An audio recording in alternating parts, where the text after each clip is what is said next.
びた線を浜辺に照らし出す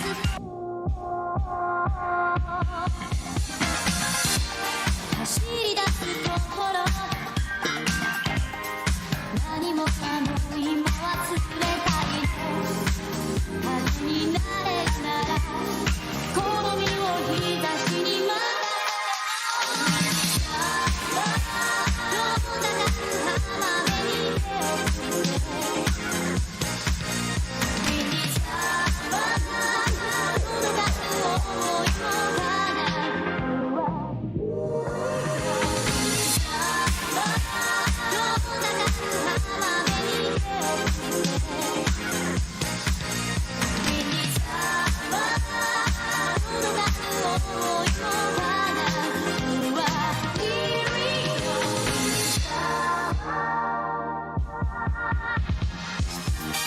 永遠の波が黄昏の光をいざなう儚思い出さえ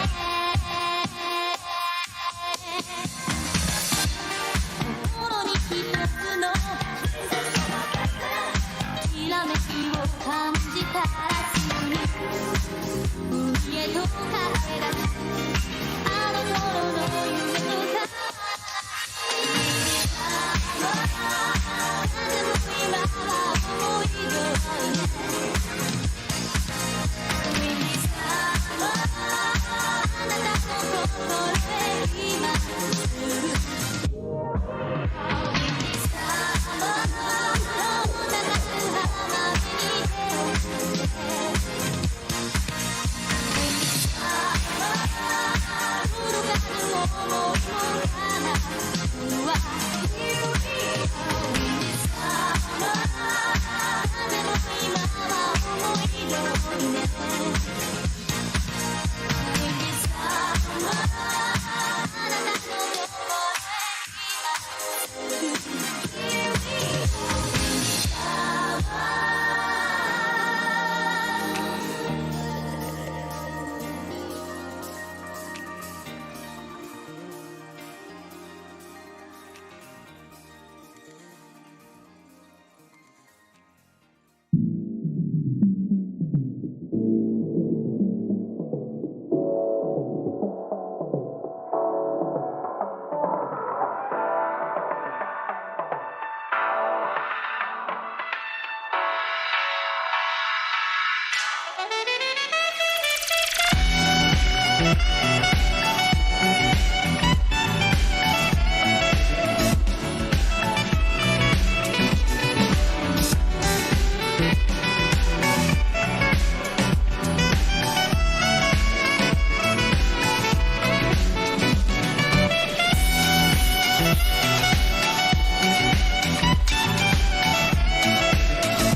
Welcome to Play It Bogart on Twitch, where we play your favorite games from the 80s, the 90s, the aughts, and beyond.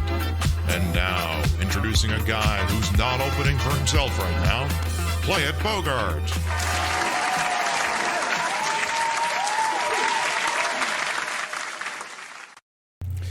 See, that's the nice thing about Gondo. He comes with his own baby-making music. He's the whole package. Good evening, everyone. Hello, welcome. How's everyone doing? Hopefully well. This is a show on the internet, as you may or may not be aware. Hello, good evening, Arthak. It hit me that TwitchCon's next week. I'm like, oh, I should probably start making a list of everything that has to come with, like articles of apparel, cosmetics, thongs for the beach, and so on and so forth. At least the business cards are in the mail. The business cards were on the internet? This thing is online? I thought a series of tubes joke. I make the jokes that kids like. I actually posted the a low quality version of the business card on Twitter, and clearly it's going to be the best card that anyone hands out there. We were mulling getting me a haircut before going to TwitchCon, and as it works out from scheduling perspective, it's not going to happen anyway, which is good, because the art on there has me with the long hair, and if I cut it now, it's not going to match, and it's going to be horrible. Alright, so, assuming this thing's coming in loud and clear, I figure we should get this shit show on the road. And we'll find out. Okay, first of all, before we begin, I want to make sure that this thing looks right. Okay, so far it looks good. Testing. Okay, let's go over here. And then let's try again. Hey, it still looks like it should. Good. Welcome back, Mal. I think this is definitely a TwitchCon color. Definitely. This is Jeffree Star's I'm Royalty. Bitch. Like, it's not literally called I'm Royalty Bitch, but it just feels like that should be at the end of it. Alright. These are the stories of those who do in the court system of the such on and so forth. Let us begin. In the city of Los Angeles, rising crime rates have resulted in the implementation of the bench trial system. In these trials, many defendants are represented by an ace attorney known as Phoenix Wright. These are his stories.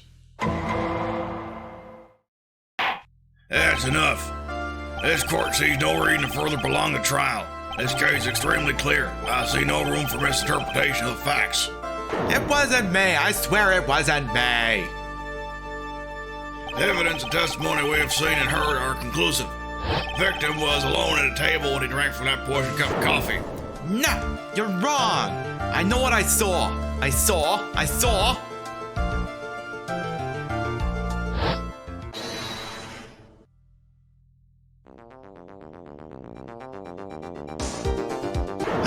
someone else there. A man. He's the real killer.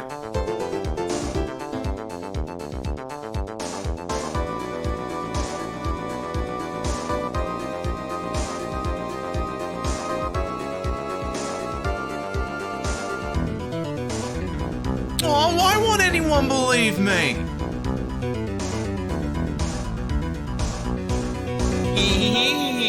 Well, I'd say that pretty much wraps this case up, wouldn't you, Mr. Wright? This court found the defendant.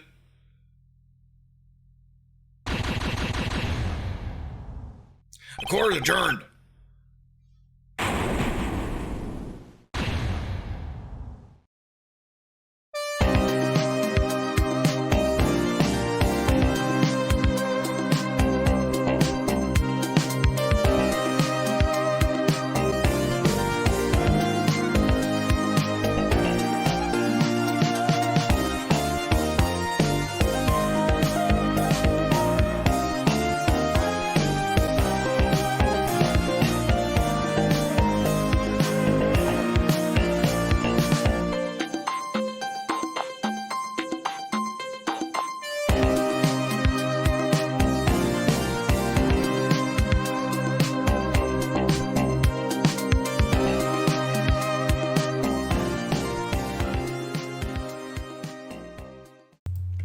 That... Ooh, wrong one. Damn it, I've already broken the show. Yeah, that one's a real banger. I try to put it in the... I try to list it when I do the VODs, but sometimes I get pretty lousy about that. I will link it after the show. We'll dig it up out of somewhere. Alright, so... My, Phoenix, we're already off to a lousy start today, aren't we? We'll do it live. Precisely. Alright, just let me... The problem is I had my speakers turned up because of all the bangers, so I'm going to have to turn this down a little bit here. Testing. Okay, that's more manageable. Alright. Me. Your body is ready? Your body ain't ready for this. Sorry. The start of the new year always makes me feel like I can take on the whole world. I did see that, Nick. Nice. I bet it does, Maya. So, I decided that our resolution should be Safari, take on the world. What do you think? Sure, whatever, Maya. But I think maybe you've had more than enough mistletoe cake. Never! You've got to eat a lot of cake during New Year's. It's practically a tradition. Like watching the fireworks on TV or playing a board game. Hey, pal! Oh, hey, Gumshoe, how you doing? Detective Gumshoe. Happy New Year, Detective! Likewise. Now listen up, right? I'm gonna fuck you up, you understand? Here's to another fruitful year of lawyer-police cooperation! She's drunk, I can smell the booze on her breath from here. Yeah, me too. Alright, pal, you got some explaining to do. Have you got a holiday present for me, Detective? Would you shut the fuck up? I'm trying to reprimand your boss here. What? Well, here, have this. It's really nothing much, but... Yay! Thanks! Look, pal, we need to have a talk. Have a seat. Hey, what about Pearly? You haven't forgotten her present, have you? Gumshoe may legitimately shoot you if you keep interrupting him right now. He's kind of pumped up at the moment. No, I mean, yes. I mean, no. Are you doing this on purpose? Maya, read the room, honey. Hi, I guess I'm busted. How did you like my first practical joke of the year? Very funny, pal. Now let's see how funny you think it is when I show you this.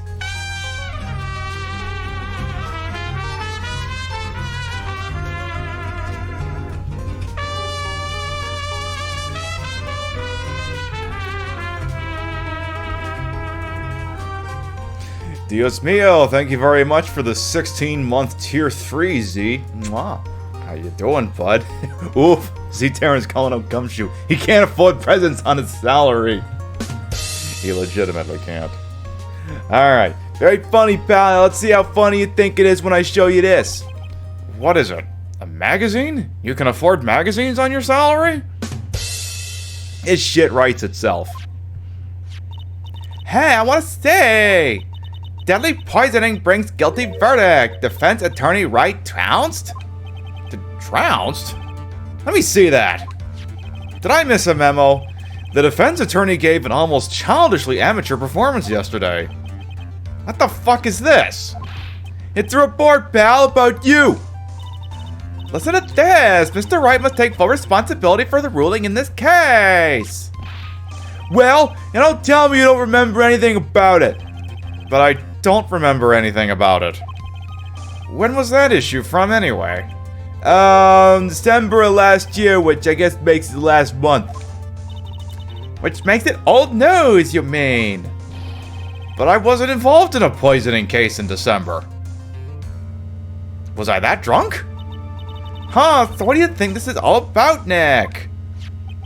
If it wasn't you, pal, that leaves only one possibility. No way! You don't mean... A foe... Don't do it, Phoenix. Don't do it. A phony Nick! This must be Gumshoe's idea of a joke. Guess he's starting off the year with one, too. Magazine clipping added to the court record. So, what are you gonna do about it, pal? Well, first I'm gonna have a look at this thing. It says I was trounced and my client was found guilty. Okay. No phonics, right? No, I guess not. So, what are you gonna do about it, pal? What do you mean, what am I gonna do about it? Well, it's your fault the judge found the defendant guilty in this case. My fault? How do you figure that? Because the Phoenix Wright is super famous now. Well, maybe only sort of. Yeah, see what happens when you hotshots start getting too full of yourselves? But I didn't do anything wrong. At least, not that I can remember. You better make this right, pal, now. And that means taking the case back to court, got it? We're gonna appeal this? Sounds like we got our first case of the new year. Let's tackle it with gusto. I don't know. The judge already issued a guilty verdict once in this case. It's not gonna be easy to get it overturned. I guess that New Year's resolution is gonna have to wait until next year. So you're taking the case, right? Good. I'm gonna head over to the courthouse then. After that, I'll go back to the precinct. Drop by if you need something, okay, pal? Alright. Okie dokie. I guess people are starting to know the name Phoenix Wright. I'll take the case. The client entrusted a case to me based on my reputation. I guess I am kind of responsible. But why would someone want to impersonate me? What sort of a guy would do that? People dressing up in funny clothes pretending to be what they're not. That's not right. So, I'm not even gonna talk to you. Let's get this show on the road. Criminal Affairs Department. Let's go say hi to Gumshoe first. Police Station. Criminal Affairs Department. By the way, is the mic coming in too loud? Let me know if it is. It's been ages since we came down to the precinct, huh, Nick? Says the man who can impersonate along at the drop of a hat. I'm technically quoting Dragnet on that one, but yes. Aww. Looks like Gumshoe isn't around. He's got it so easy, leaving everyone else to do the work. No, he's out there somewhere. My bet is on the courthouse. He's probably trying to arrange the retrial of this case. Guess that means we should go to the detention center and chat with our killer, huh? By the way, hi, Sigma. After being convicted without a fair trial, I'm not sure killer is the right label. Alright, to the detention center. Let's meet our client. Allegedly. Alright. This is still nerve-wracking waiting to meet our new client. I wonder just what kind of person you tricked and got found guilty. Keep it down, Maya. That kind of talk could ruin me. Ah! How could you, Mr. Wright? How could you do this to me? They put me in solitary. I haven't been able to stop crying. Aren't you? Yeah, I am. I am totally and utterly let down. Ah, are you? Don't pretend you don't know me. It's me, Maggey. Remember? Maggey Byrde. Maggey Byrde? Ah! Shit, I do remember you. Maggey Byrde. She's the policewoman I defended that one time. She was accused of murdering her lover. He was a cop, too. That was in the previous game. What are you doing in here? Didn't I get you acquitted? Oh, sure. Very funny. At that fifth-rate defense job, you come in here and you stop making jokes. You better hurry up and tell her what happened, Nick.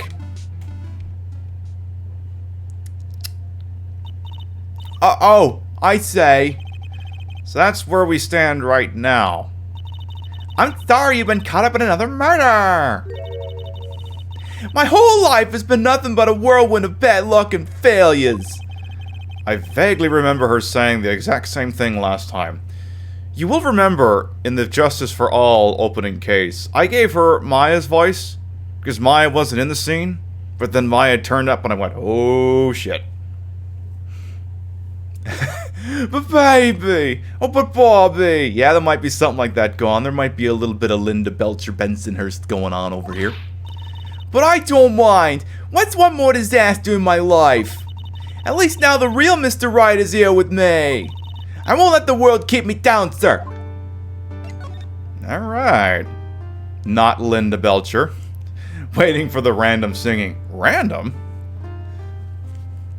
Sounds good, Sigma. We understand. We'll catch you on the VOD then. Maggey Byrde. So, how come you're dressed up like that, Maggey? Last year you looked so sharp in that police uniform. I was fired after that incident last year. Oh, I'm sorry. It's okay. I don't mind one bit. I enjoyed being on the force. I think it was time for me to move on. So, what do you do now? In the second act of The Life of Maggey Byrde, I'm playing the role of a waitress. At Bob's Burgers? A waitress? Yeah, in a French restaurant. It's a small place, but it's quite fashionable. My charming smile and shapely figure came through for me. And the owner, Mr. Armstrong, hired me straight away, sir. And then you got into this mess straight away, right? Yeah, you could put it that way.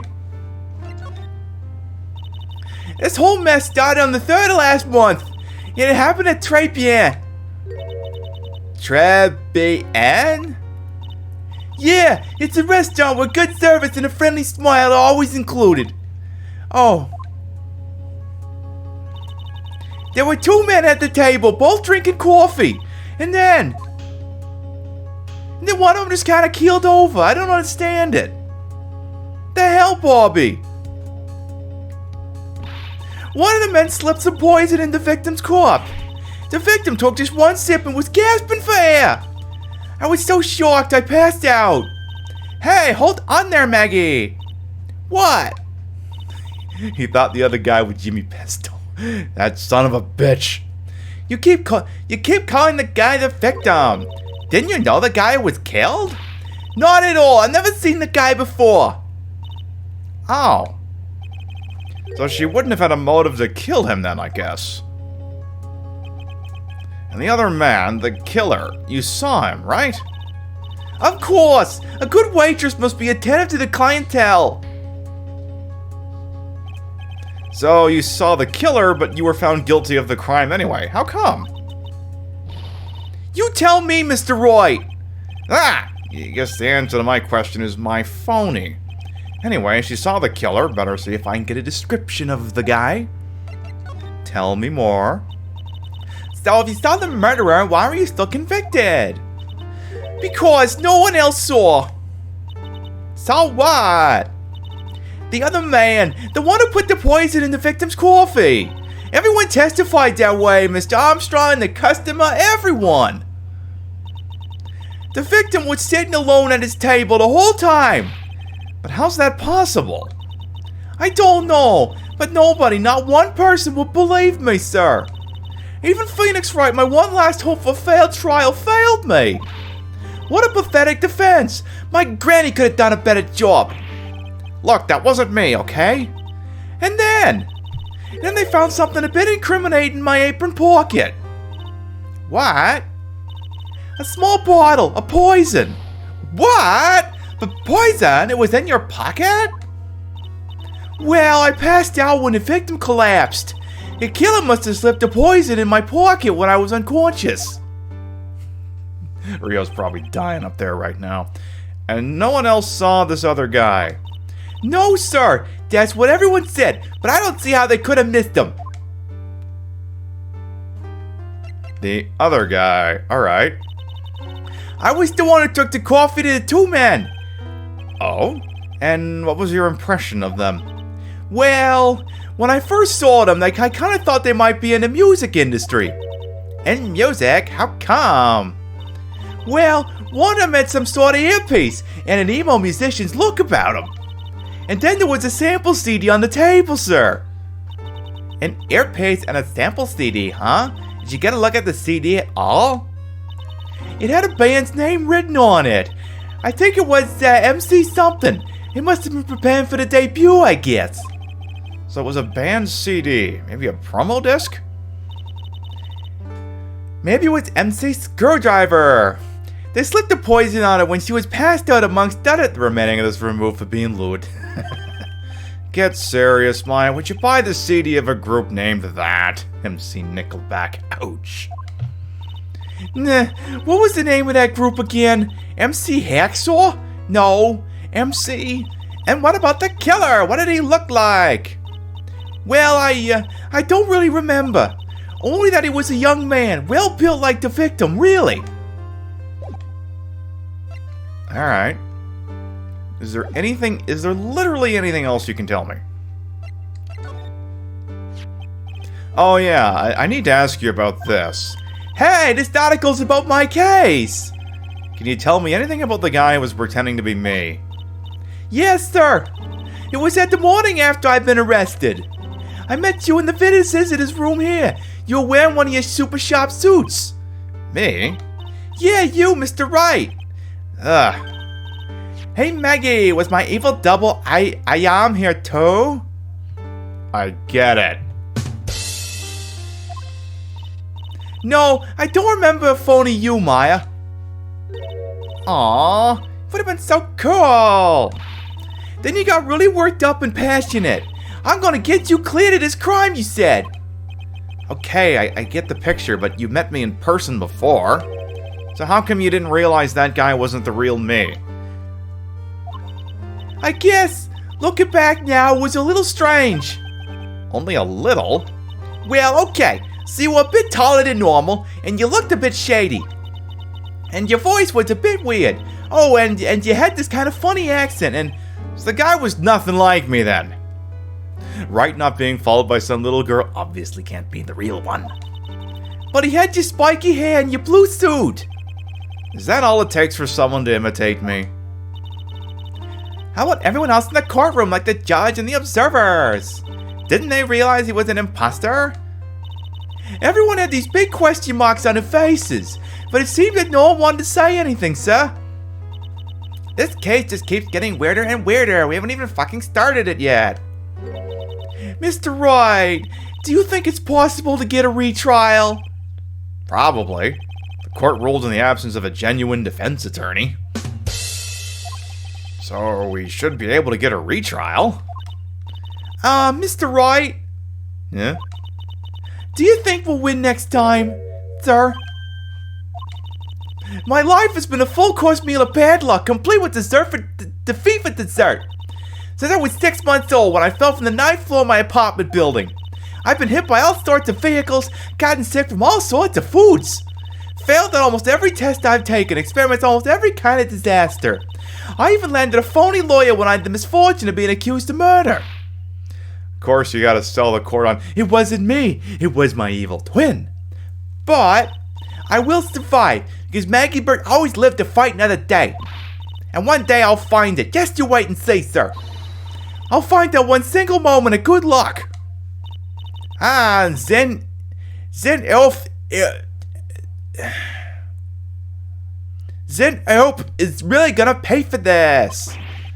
What are you staring at me like that for? But Maya's right. Whoever it is that thought it was a good idea to use my name and get an innocent girl convicted of murder had better watch out. We'll find him, don't you worry. We'll get that ope for you. Thank you. Oh, I'll tell you where Tribulations is then. Right. The restaurant where the murder took place? Yes, sir. When you go, please tell Mr. Armstrong I said I. Sure, alright, Nick. Let's go check out this restaurant and its food. Be prepared for some shit if the proprietor's in there. Let me see if Gumshoe turned up first. Nope. Let's go to Tribulations. Except I gotta go to the detention center first. And now I can go to Tribulations. January 6th, Tribulations.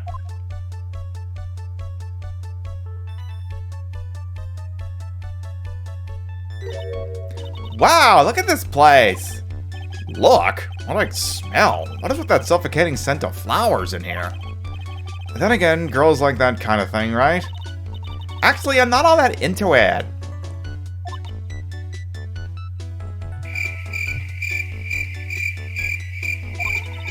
No one's coming to see us. Maybe there's no one here. Don't be silly, Maya. This is a restaurant and it's open for business. Hello? Anyone here?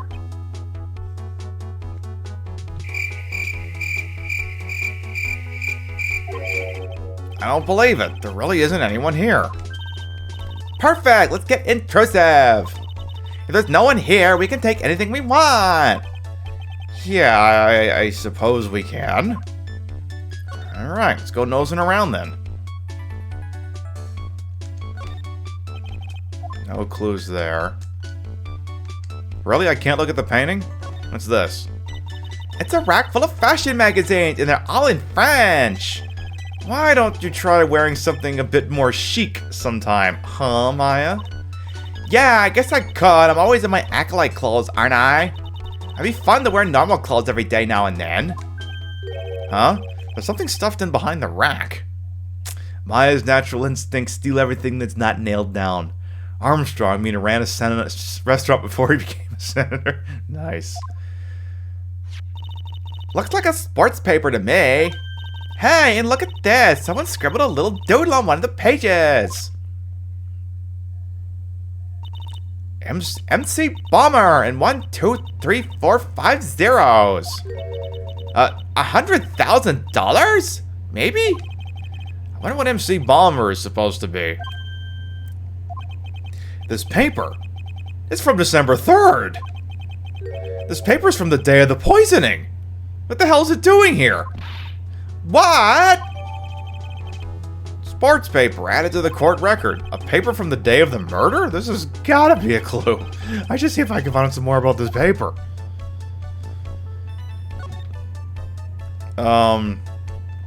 I see they haven't bothered to clean up the crime scene tape. This must be the table where the murder occurred. I guess so, with all this police tape all around it.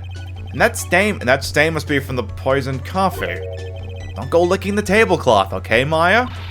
Why would I lick it? I'm not a cat, you know. Then why can I picture you doing just that? This table's set nicely, it just needs a customer. What do you think this flower is, Nick? Let's see. Well, it doesn't look like a tulip, and it's not a sunflower, I don't think. Duh, even I could have told you that. Well, those are the only kinds of flowers I know. Dag nabbit, I'm a lawyer, not a botanist. Damn it, Jim, I'm a doctor, not a flower doctor. You would lick it, I'll bet. Look at all the little trinkets tucked away in here. I bet Mr. Armstrong collected all of these personally. Let's see, a bouquet of flowers, some potpourri, and look, fine bone china cups. I never knew you were so cultured. Come on, Maya, this is common knowledge. Any Joe Schmo knows this much. How about the register? Let's check the register. Look, it's one of those magical boxes that spits out money. And look, nanomachines. You know, you're the only person who would ever describe a cash register in that way. I guess that's it for now. Let's see if this newspaper jogs her memory in any way. Oh, a sports paper! Let's see. Did Hudson Braun manage to defend his heavyweight title? Sorry, Maggie, that paper's actually a month old. It's from the day of the murder. And Gutson got knocked out yesterday, I'm afraid. Oh, no. I found this paper in the magazine rack at Tribulations. Really? That's strange. Tribulations doesn't get newspapers. Mr. Armstrong says he's not really fond of them. Then maybe one of the customers left it behind. Anyway, what I want you to take a look at is this scribble here. Aha! That's it, sir! MC Bomber! That was the name that was written on the CD! Just as I thought. I guess it wasn't MC Screwdriver at all, huh? So that $100,000 must be a down payment for a record deal, right? If someone gave me $100,000, I'd sing for sure. Yes, Maggie's got a bit of a Bensonhurst, Linda Belcher thing going on. The Mastiff Corain or the Spirit Song or even Maya's theme. Okay, Maya. So, if the sample CD was on the victim's table, that means this newspaper may have belonged to the victim. You're right! So the victim left this behind on the day of the murder, huh? I think we better step up the investigation, don't you, Nick? Alright. Are there any profiles here I should... No, that'll do it. Actually, let's ask her about Gumshoe. Oh, Detective Gumshoe! He really looked out for me when I was under force. Have you seen him recently? No, he's never been to the restaurant. I guess he's not a fan of French cuisine, huh? He's an instant noodle type of guy after all. It's all he can afford. Yeah, he prefers the simple things in life. Or he's just simply too poor to afford anything else. Alright.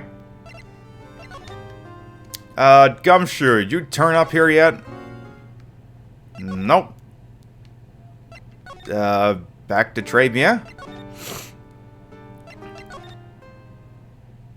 Oh. Ooh la la, bonjour! Welcome to Tribia, ooh la Tribia. Oh, hello? What happened to Maya? She's frozen stiff.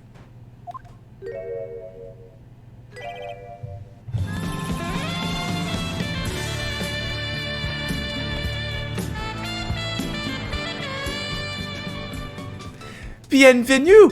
Welcome to my petite restaurant. Huh? Bienvenue? Oh no, mon petit tulip. Huh? Me? Look at this face, like a kitten rejected by its own mother. You are fatigued, no? Hello, you need this. An aromatic bath oil melange mineral and la rose. My personal recommendation. What about my face? Yes, Mr. Armstrong identifies as male. Let's get that out of the way right now. You think I need what? Oui, just add a couple of drops of this mixture to the bath water and voila! It will soothe your body and your mind. It's simply fantastic. Really? And for le monsieur? Oh, me? Look at that face, like a puppy rejected by life itself. You are fatigued, no? For you, monsieur, I recommend this. Oil of bergamot, and maybe a hint of, oui. I will add le peppermint and le clarissage for la fragrance exceptionnelle. Such an invigorating recipe will bring out your delicious beauty, monsieur. My beauty? Well, gosh, I'm glad you noticed. Anyway. Alors, if you will be seated, I will bring you the special menu of the day. Actually, we're not here to eat. Mais bien sûr, I know this already, monsieur. You are La Phoenix, right, no? Yes, you know me? This guy is where my French is really gonna come into play. Magnifique, mes amis. You can knock off the accent, we know you're really from Nebraska, Mr. Armstrong. Mais oui, I never forget a man who flirts with me, especially in court. I guess he was cross-examined by our mysterious dead Ope. It looks like everyone to do with this already knows who I am already. I wonder what sort of impressions Den Ope's been leaving on people, don't you? Allow me to introduce myself to you again. I am Jean Armstrong. Enchanté. Enchanté, motherfucker. Tell me about this place. So what does très bien mean? I know très, that means tree, right? No. Très bien is français. In English, you would say very good. Oh, very good. Oui, exactement. L'atmosphere is très bien et la cuisine is très bien. If the food's so good, why aren't there any customers in here? My cuisine is not for all. Some people, they do not appreciate la haute cuisine. I thought everyone liked hot cuisine. Since I have lost Maggie, I do not have enough hands. So you're running this place on your own now? Oui, for le moment. No one has answered my advertisement. Oh, pour moi. Please don't eyeball me while you say that. Phoenix? You know what? Deal with it. The man's hitting on you. You know what? Take a fucking compliment when you can get one. I am la chef. I am la manager. I am also a trained aromatherapist. A roaming what? You piss on things? A practitioner de aromatherapy, the art of soothing la soul with the delicate floral aromas. Delicate? The smell coming up from that bottle earlier was anything but. What happened? So, could you tell me what you know about that incident? Bien, it makes me sad to remember it, yet I remember it so well. More than a month has passed since it happened. Yeah, I guess it's been about a month since Maggie's sentencing. So, it was the 3rd of last month, just after 1 in the afternoon. A man who was in here for a coffee suddenly became ill. Because of the poison in his coffee. That is la truth as I know it. It was Maggey who took his drink to him. I was in la kitchen. I heard the sound of someone collapsing. When I came up to see what it was, he was already slumped in his chair. He was dead? Mon Dieu, oui, he was dead. Maggey had passed out also. And this man who died, was he alone? Oui, monsieur. All alone. I know that Maggey said there was someone else, but... I say... La police, they asked me many times. Are you sure there was no one else at the table? They asked. But I am not the only one. La old man said the same thing. Old man? What old man? Tell me more. So who's this old man that you mentioned? At the time of La Merdale, there was another customer in here. What? Someone else saw it?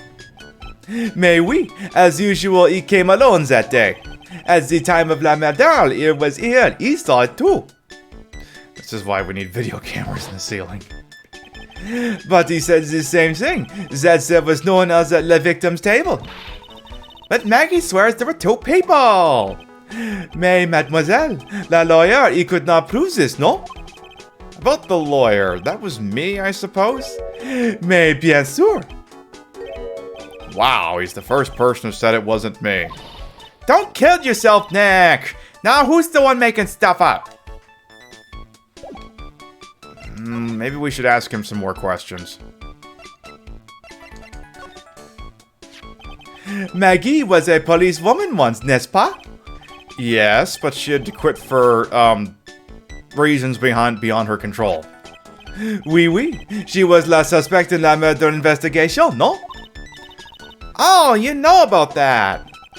That is why I gave to her la perfume for la happiness. Happiness perfume? Oui, blended from bergamot, like I have given to you before. But she's been arrested again, and found guilty this time. This is true. Her natural aroma of unhappiness must have been very strong. Hello, beautiful stone. How you doing? One fabulous individual speaking to another one right here. Just admit it, your perfume doesn't work. I am not surprised she was la prime suspect, after something like that took place before my very eyes. Something like what? What's this guy talking about? Does this mean Maggey did have a motive? We've got to ask this guy for more info. Stat! Maggey's supposed motive. When Maggey took the coffee over to the victim, did anything happen? Oui. I suppose you could say so. So what happened? No, it was nothing. Look, Maggey said she didn't even know the guy. But she's still been indicted for murder. The prosecution must have come up with some kind of motive. Oui, it is true. If there was anything at all between Maggey and the victim, it could be relevant. So please, tell us anything you know. Oh boy. A Cyclock. He's lying to us. No way! What are we gonna do, Nick? We'll just have to remove... What the? What's wrong? The Magatama. It's gone! Huh? I had it in my pocket, but... it just vanished into thin air. What? Someone stole my fucking Magatama. But I could see the Cyclock. Is this one of the things where the Schwartz was in you all along, Phoenix? Is it one of those things? Maybe that means the Magatama's nearby? Mr. Armstrong, you didn't steal my shit, did you? Could I just confirm something with you again? The table where the victim was sitting. Was anyone else sitting there? That is a question you will have to ask him yourselves. Huh? La old man spends all of his time down la park. La park? Oh, a park. A park's that. Behind la restaurant. It is called Vitamin Square. Thank you. Je vous en prie, my dear. Let's go check out this Vitamin Square right now, Nick. Again, this is where my learning the part of the French language is paying off here. We finally found a use for it. Vitamin Square, eh?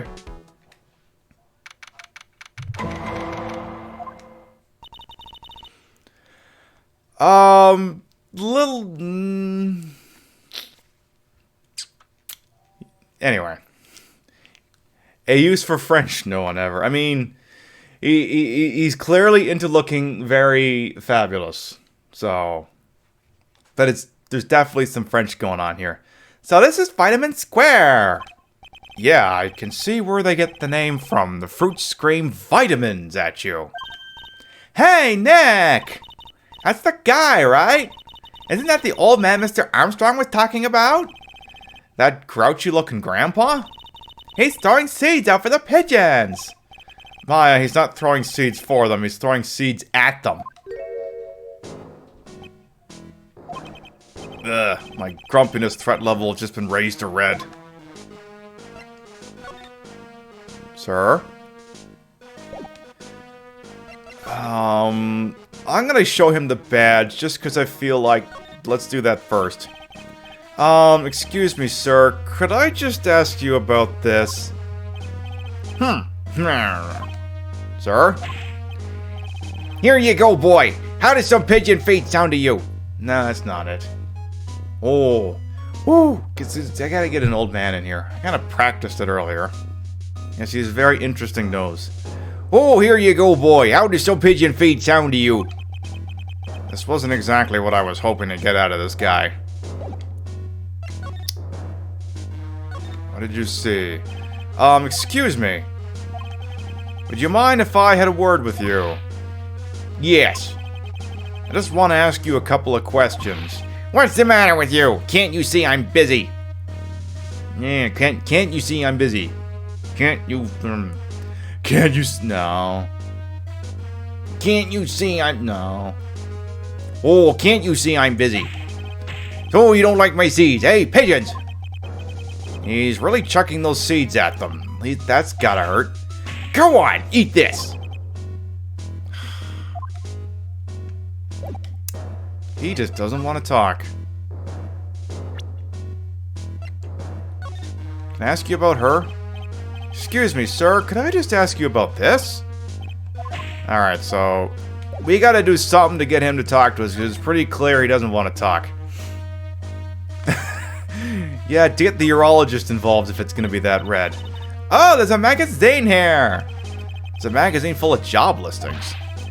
You disgusting rogue, picking up something someone else threw away. Threw away? Did you throw this away? Are you looking for a job? Yeah. That's none of your business. That's the... He's getting the murder face. Sorry, I guess I'll just take the magazine with me then. I don't want anyone else having it. Give it back. Too bad. Now that you want it so bad, I don't want to give it up. He's getting the William murder face. Hey, that's mine. Well, it's mine now, bitch. Perhaps you'd like to talk to me now? Excuse me, sir. Can I ask you about Maggey Byrde? I don't know any Maggey Byrde. Yes, you do, Maggie, the waitress at Tribulations. Yeah, it's a disgrace, I tell you, an utter disgrace. A disgrace? An innocent young girl revealing herself like that. Revealing? You mean her uniform? You used to say, they don't have any shame. No shame, I tell you. Not even one. Not 1 ounce. Whatever happened to the old Bushido values in Japan, like honor and modesty? What about me? I'm not wearing anything revealing. You're probably lack any sense of grace. Talk about hitting a girl where it hurts. Okay. Do you go to Tribulations a lot? Oh, he wants to wear that outfit himself. Hey, I mean, sometimes you make this shit look good. A miserable excuse for a restaurant. That garbage they serve in there's not food. Where's the sushi, the tempura, the rice? Tribulations a French restaurant, sir. Sure do you think we are, boy? In Paris? I want real food, not those snooty snacks. And what about those shameless girls? You mean the waitresses? You can see all the way up there. There. Yes, the waitresses. They're practically naked. It's a disgrace, isn't it? Well, isn't it? Listen, it's not my restaurant. God, it's a miserable excuse for a restaurant, that place. Miserable. Yeah, exactly. Are we in Japan or Los Angeles? Yeah. I want Japanese food, so you eat in the only French restaurant around instead of literally any other restaurant in LA. He certainly knows the place. He must be a regular. But if he hates it so much, why does he keep going? Because he's a horny old man, that's why. Are you a regular at that restaurant, sir?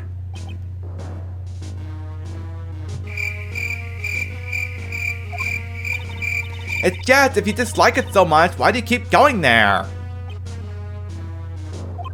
Sir? Here you are, you filthy pieces. You want food? Yeah, take that. He must be hiding something, right? If he is, I should be able to see a Cyclock. Oh, wait. I don't exactly have the Magatama right now, huh? Remember, Nick, that Magatama is only on loan. You better find it or else. If Pearls ever gets wind of this, I'm gonna be in a world of pain. Is there anything else I should show this guy? Nah. Oh, never mind. We're showing it to him anyway. Exactly. What's not to like? I'd appreciate the hell out of that. Gumshoe, did you turn up anywhere? Maggie, can I ask you some questions? Oh, we don't have an entry for the old man. That's weird. Huh. I was gonna ask her about the old man. Gumshoe? Gumshoe, where you at? Alright,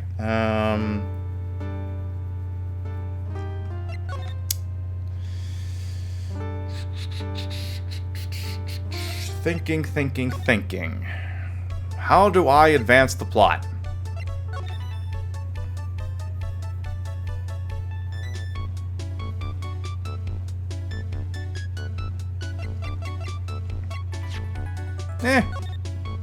Just liking things a lot, but still going. There's basically the default mode of life in Philadelphia. Yep.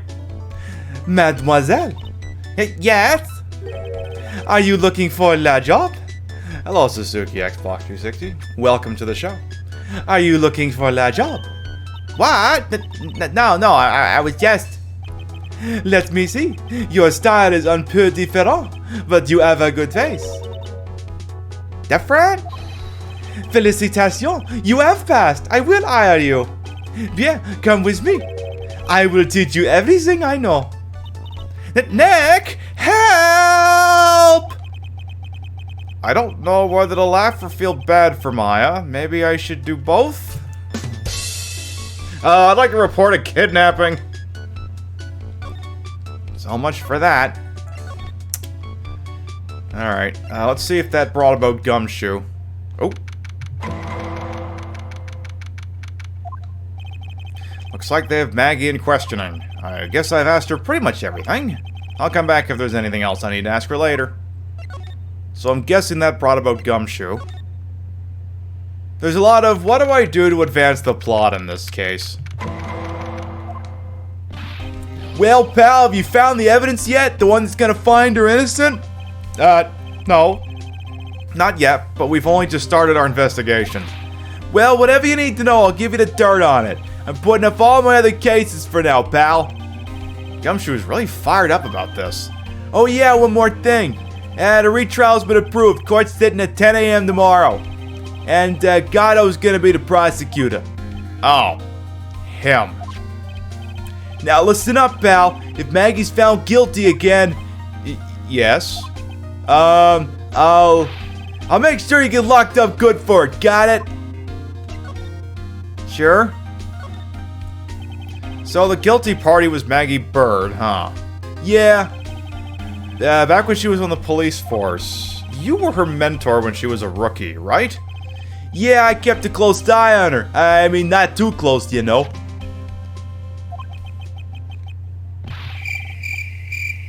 Hey, what's with the funny looks, pal?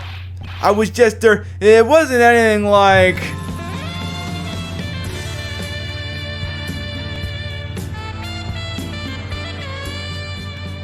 Sure thing, boss. Whatever you say. Look, sure, I was a boss when she was doing her training. But that was it. Nothing happened. He had a crush. Gumshoe sure is sweating up a storm over nothing. Ah, so that's it. Our big old Gumshoe was a little crush on Maggey. Oh, spill the tea. It's adorable. I don't like her or anything. I was, Note to self, gossip with Maya about this later. Look, pal, don't tell anyone, okay? You gotta keep it a secret, got it? Sure. And would you mind not guessing what I'm thinking all the time? Hey, tell your face, pal, not me. You'd have to be blind out to see what's going on in your mind. Tell me about the victim. We haven't really heard much about him, so I was wondering. Could you fill me in on the victim? Oh, good. Some tea. Gumshoe almost went full Sundeer there. Glenn Elg, he was a computer programmer. I see, a programmer. He was just a regular Joe working for a small-time computer firm. Maggey never had any contact with the guy before that day. And all she did was take him his coffee on the day of the murder, pal. Yeah, Maggey also claimed to have never seen the guy before. Did the victim go to the restaurant often? Not according to the chef, as that was the first time he'd ever seen the guy. What does the scouter say about his power level? I could only speculate. A programmer and a first-time customer. What possible reason could Maggey have had to kill a guy like that? Yeah, that's what I thought. But a motive was still somehow established in her trial. You're kidding? What was her supposed motive? Sorry, pal, I'm really busy. I haven't even got enough time to sift through these papers. It's 1006. Look into it yourself, okay? What could this motive have been? This isn't really a proper investigation. I'm kind of working on it by myself. That's right. The judge already ruled on the case and all the evidence is in already. The only problem is with Maggey's testimony. Yeah, it doesn't sound very good for us, huh? Look, pal, I got a mountain of papers on this case to look over before tomorrow. So I'm just gonna say this. Maggey Byrde's no liar. She's okay, so she's a bit out there, and a bit off base sometimes, but she was a good cop. That's not exactly complimentary, you know. So what do you think really happened? Just how contradictory is her testimony? The biggest problem with Maggey's testimony is the number of people at the table. Yeah, my thoughts exactly. Maggey still insists there was another guy sitting with the victim. Right, but get this. Everyone else in the place says the guy was alone, even the chef. And then there's that CD. Hey, Darina Facade. CD? Oh yeah, she did mention something about a CD. And there was a sample CD on the table, sir. But our guys turned the place upside down. There was no CD. What? Not on the table. Not anywhere in the whole restaurant, pal. Didn't Maggey say the victim was wearing an earpiece, too? Yeah, but that was for the portable radio in the front pocket of his hoodie. Excellent, Mike Maverick. Hello. Oh, look, more small objects going missing. Great. The radio? He didn't have a CD player? You got it. Your phony never explained that contradiction at all. Come to think of it, the owner of Tribulations didn't mention that CD either. I don't know why, but I get the feeling Mr. Armstrong's got something to hide. No. And what about the sports paper? What's that? A sports paper? Yeah, I found it in the magazine rack at Très Bien. It's dated the same day as the murder. You may be onto something here. And take a look at this. See the writing here. MC Bomber? Hey! What is it? I've heard that name somewhere before. Yeah, MC Bomber.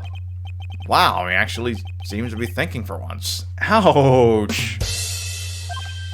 Ah, it's no good. I can't remember. And he goes back to being the gumshoe we all know and love. Hey pal, I'm gonna borrow this paper for a bit, okay? I want to get a handwriting analysis done on his scribble. Handwriting, huh? It'd be good to know more about that in any case. Thanks pal, I bet this will turn out to be an interesting clue. Sports paper given to Detective Gumshoe. Alright. I'm thinking that's, well... Let's talk about the chef. Talk about Jean. Am I going with Jean or Jean? Jean Armstrong. The chef at Très Bien, huh? You know what that chef said to me? Ooh la la, your body is full of toxins. And then he gave me this bottle. MC Bomber, what candy, bubblegum, and taffy? What's in it?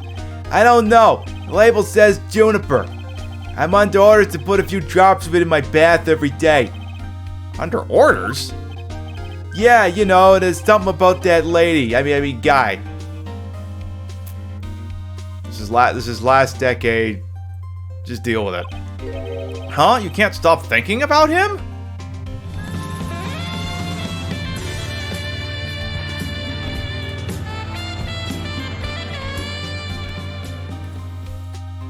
He is the most forbidden fruit.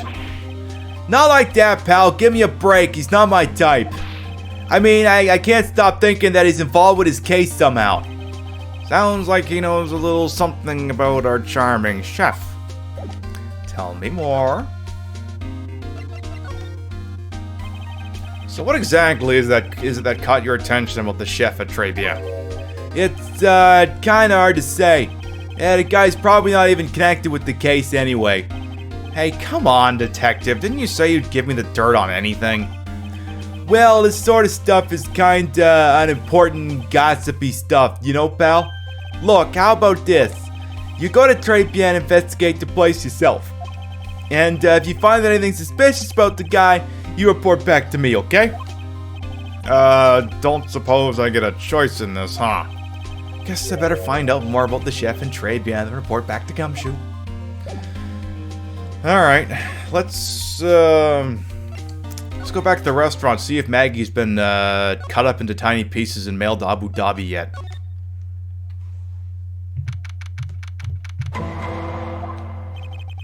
The scent of flowers sure is strong. It's almost making me dizzy.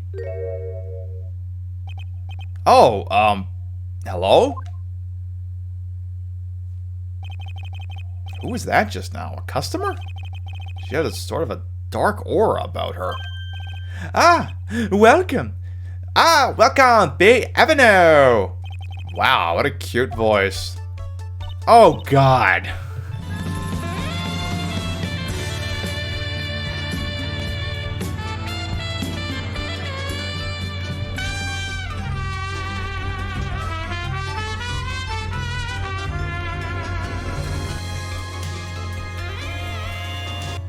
Maya, what the shit?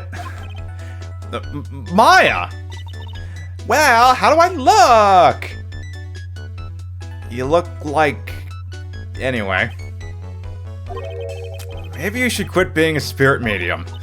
Maybe, but it's kind of boring being a waitress. I mean, you're my first ever customer. 20 minutes into the case and Maya's already gotten a new job.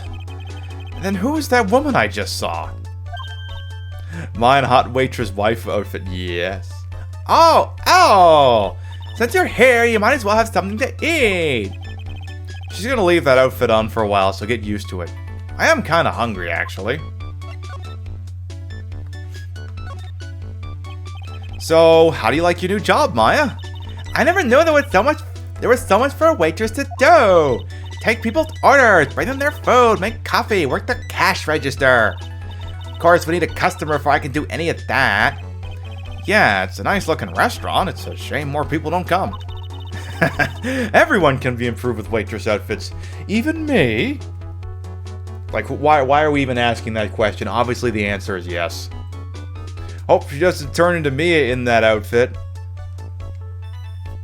Spoiler alert. Don't forget about the ultra cute waitress. Check out my Gimme a Tip smile. She's a medium. Hey Nick, why don't you order something? It's just preparing a tasty sit lunch set at the moment, or so he says. How much is it? Well, I'm bad. No, you're not. No, you're not. It's the twin tea set, so it's $20 of course. The twin tea set. I believe I'll be taking a pass. It's kind of expensive. So what MC Bomb, does that CD tell him to drill a giant hole straight to heck? We'll see. What? But you can't! Come on, Nick. It's not every day I get to be a waitress. I want to try carrying plates and working the cash register. How about cleaning the toilets? That should keep you busy. Yeah, right. Maybe later. About the lunch. Oh, a fine choice, sir. No, fuck. Kitchen, a lunch special, please. Right. You can tell when I'm missing a reference. I gotta watch more of that. With all the extras, drink, side salad, dessert, and gift. How about the Mia's twin set? Maybe later. I don't need any of that. Just a moment, please, sir. Maya's really getting into this. So how much is this set lunch anyway? $20 then. But with the drink, side salad, and dessert, it's $45? Hey, wait a sec, Maya. Sorry to keep you waiting, sir. Here you are, our deluxe fortified lunch set. Whoa. So you go away for 20 minutes and come back to Maya either being a waitress or being dressed in a stolen waitress outfit, and with her it's hard to tell. Boy, that escalated quickly. I mean, that really got out of hand fast. She works now. Just get used to it. A dish inspired by lobster and abalone fennec fricassee with a balsamic vinaigrette. Bon appetit. Thanks? Come on, Nick. Hurry up and try it already. Lobster, huh? Alright, down the hatch it goes. Ugh. Well, are you hungry, Maya? I'm starving. Here, it's yours. Really? Ugh. Remember, Maya, my wallet doesn't print money, so you'd better polish off that plate. I just remembered, I gotta clean the toilets. Hey! You can't be in that much of a hurry to clean the toilets. Très bien lunch special added to the court record. And then it's going to be revealed that Nick is allergic to seafood, going for 2 for 2 on the accidental spoilers. If only. How does that guy manage to make good food taste so bad? Bathroom count 1. Hey Nick, you want to take a peek at the kitchen? The kitchen, huh? Not a bad idea. Now what was it Maggie said again? In the kitchen, you'll get to see all the chef's greatest secrets. In the kitchen? That sounds tasty. Hey, wait up, Maya. What is it? I'm pretty busy right now. Weren't you gonna show me around? Mega Man X7? I still gotta, I don't know, I haven't gotten that far yet. Just getting past Sonic 06, frankly, we just gotta get past that before we can think of anything else. But I am keeping a running list. We will consider things. There goes my plan to find some cool clue and show it off in your face. I'd better conduct the search in the kitchen myself. So let's go ahead and do that. To the kitchen.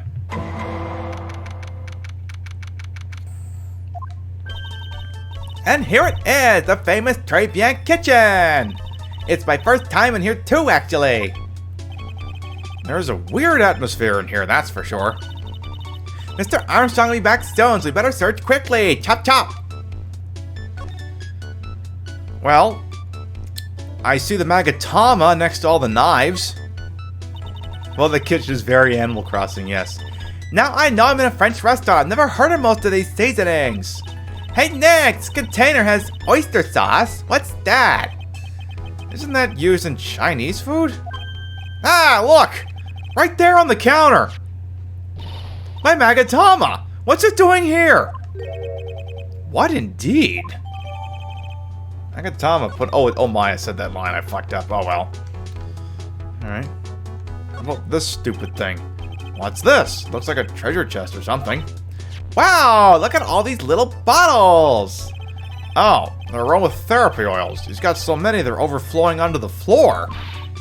Let's see. 1, 2, 3, 98, 99, 100. They're all the same too. Hey, wait a minute. What is it? There's one bottle that's different from all the others. Well, what do you know? And it doesn't have a label either. This one says barbiturates. What's that, Nick? I'll tell you later. Hey, Cheshire. And it doesn't smell. So what's that liquid inside then, I wonder? Hey, Nick, we should borrow this. I mean, look how many bottles he's got. He won't miss one, will he? As usual, she's stealing everything that isn't nailed down. Maya promptly drinks it to test. What are these lace curtains for? I don't know, but they give the place a real homey feel, don't they? Lolly Maya, no. Huh, lace curtains. You know, if I was a cooking pot, I'd be perfectly happy to sit on a shelf under those. How do you respond to something like that? I don't know, boss. I don't know.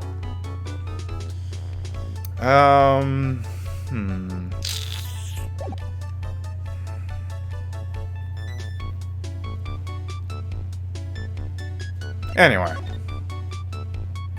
Hey, I got my Magatama box, bitch. You want to... No, he's not here.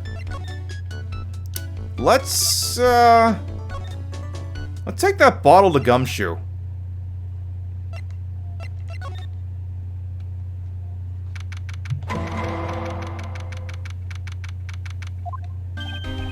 Hey, you just in time. What is it, Detective Gumshoe? The lab got back to me about that newspaper you gave me. You must mean the sports paper with the memo scribbled on it. Maida. So, what did they say? Did the analysis turn up anything?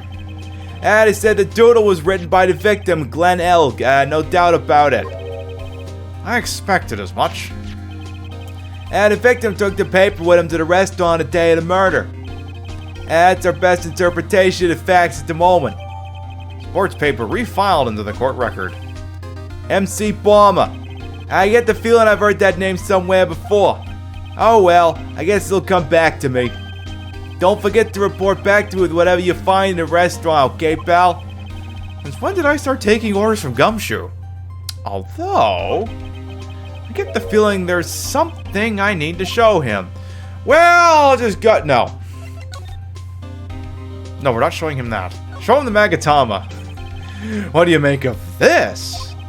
Sorry, pal. All I can think about is Maggie at the moment. No, I didn't mean it like that. I meant... You don't have to explain, really. We do need to show him the small bottle. Gumshoe's your boss now, Phoenix. Ultimate demotion for you. Ouch. You got one of those aroma bottles too, huh? Only this one doesn't smell. Huh? I don't get you. This was mixed in with all the other aromatherapy bottles, but it's not the same. It doesn't even look the same.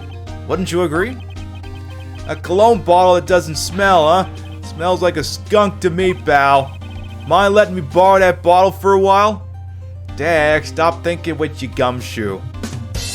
Oh my. I want to send it to the lab for analysis. The victim was poisoned, so the contents of this bottle are pretty important. Small bottle given to Detective Gumshoe. I had a hunch there was something funny about that chef. You suspect Jean Armstrong? I got that guy's number. I know what his secret is. That must be the same secret Gumshoe was talking about before. I guess I better fill you in on the details. About this Armstrong guy's secret. I mean, spill the tea. Come on, share with the class. So what's Mr. Armstrong's secret? You ever had lunch at Tribulations, pal? Yes. So how was it? To put it nicely, it was inedible. Hey, don't worry about being nice around me, pal. You and I both know the reason that place is so empty is because of the food. I mean, the place is clean and he's got a girl like Maggie as a waitress, so... Yeah, I guess it's probably the food. And a real scoop on the guy is he's up to his ears in debt. Really? How much does he owe? And this is a copy of his loan contract. He's about $500,000 in the red. $500,000? Are we talking dollars? Yeah. Hey, if it was sterling, he'd really be in trouble. Sorry, that figure just took me by surprise. Yeah, this case is full of surprises. And I'd be willing to bet that chef's got something to do with most of them. That's my hunch. Jean's loan contract added to the court record. Let me see this thing. Jean's debt is $500,000. The owner of the loan is tender lender. Can you tell me more about this thing? It's $500,000, pal. Dollars? Canadian dollars? Euros? Yen? Zenny? Canadian Tire money? That's, $500,000 bills! What's with the in there for? Is there really that much money tied up in this case? I can't give you an answer on that, pal, not without the case file in front of me. But, I'll tell you this. That Armstrong guy would have done anything for cash. Yeah, $500,000 in Canadian Tire money would still be a nice thing to have. It was desperate, you know? No, I don't, but I think I sort of get the picture. Alright. So you were in debt, boyo. Maggie's still missing. Huh. Now let's keep moving. Let's keep looking around. Let's expect him to be back. Now you want to know I've got $500,000 in the red aromatherapy bottles. There's something off about Armstrong because his eyes are all pupils and no ooh, that could do it. Oh, that's new. Huh. The old guy's not here anymore. Drat. I still have some unanswered questions for him. Okay, I'll bite. What's with the scooter? A scooter, huh?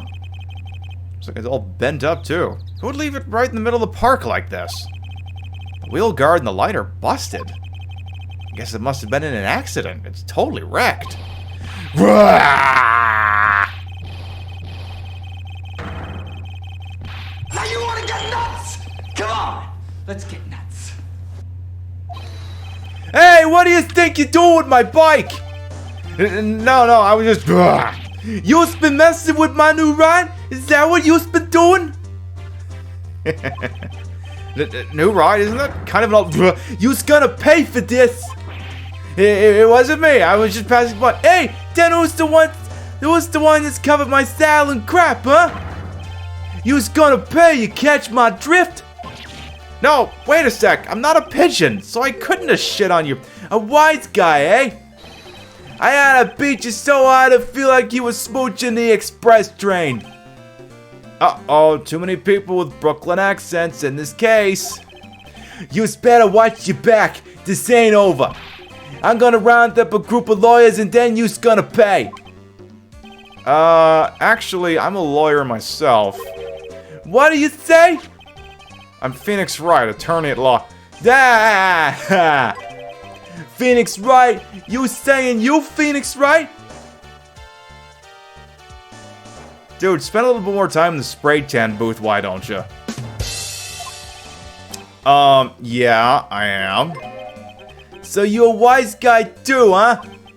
Cause I'm Phoenix Wright, the one and only. What? Out of my way, I gotta cruise. He's gone. Surely that guy wasn't my phony. Was he? He wasn't anything like me! Guess I better make a note of the scooter. Yeah, pathetic. Oh, it's you. Yeah, it's Guido, right? If you suck my little brat like that, and you look like a patient that's got seeds in its eyes. Have you been here the whole time, then? I was in that strawberry, I had some thinking to do. More like you had some cowering to do.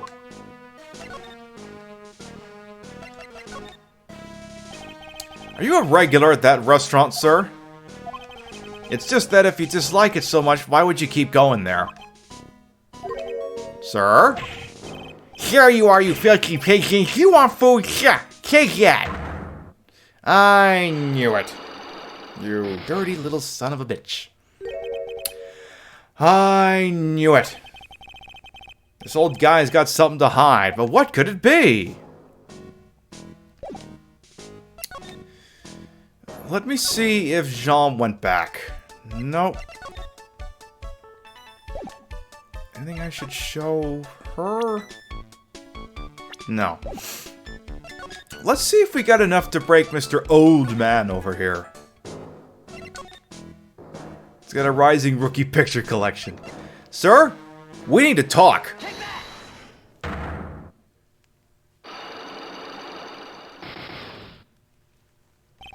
Très bien regular. It's time you told me the truth. Why is John Kerry with a red nose? No, it's too much of a flat top. That's not his hair, but I understand what you're driving at. The eyebrows are very bushy, yes. This guy's got a straight flat top. Why are you a regular at a restaurant that you dislike so much? Isn't it obvious? People only have one reason to go to restaurants, to eat. Gawking at waifus in restaurants, Master Roshi? Maybe. To eat? Is that the whole truth? What do you mean? I don't think you'd go to that restaurant for the food at all. Hey, how you doing?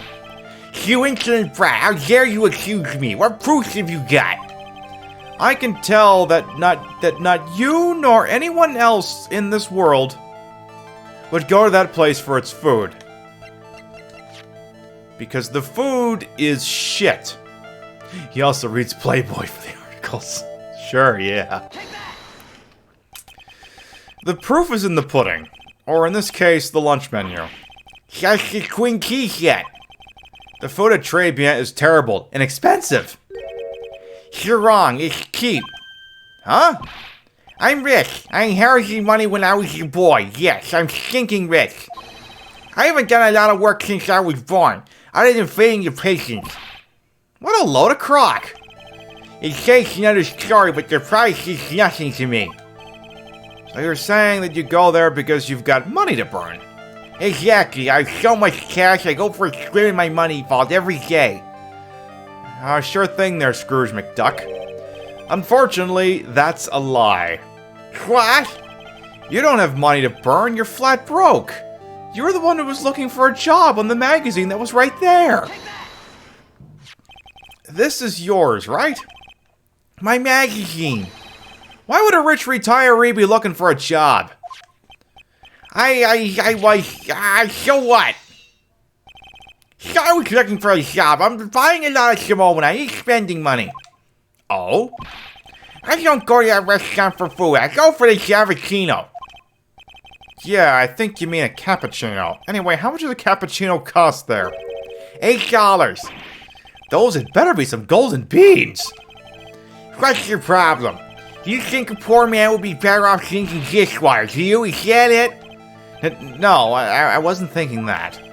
I was wondering if the coffee there is really that great. No, it's not. But anyway, yes. That place is free newspapers to read every day. Newspapers? Exactly. They don't want me hanging around at home, so I go there. I'm sorry, sir, but there are no free papers to read at Très Bien.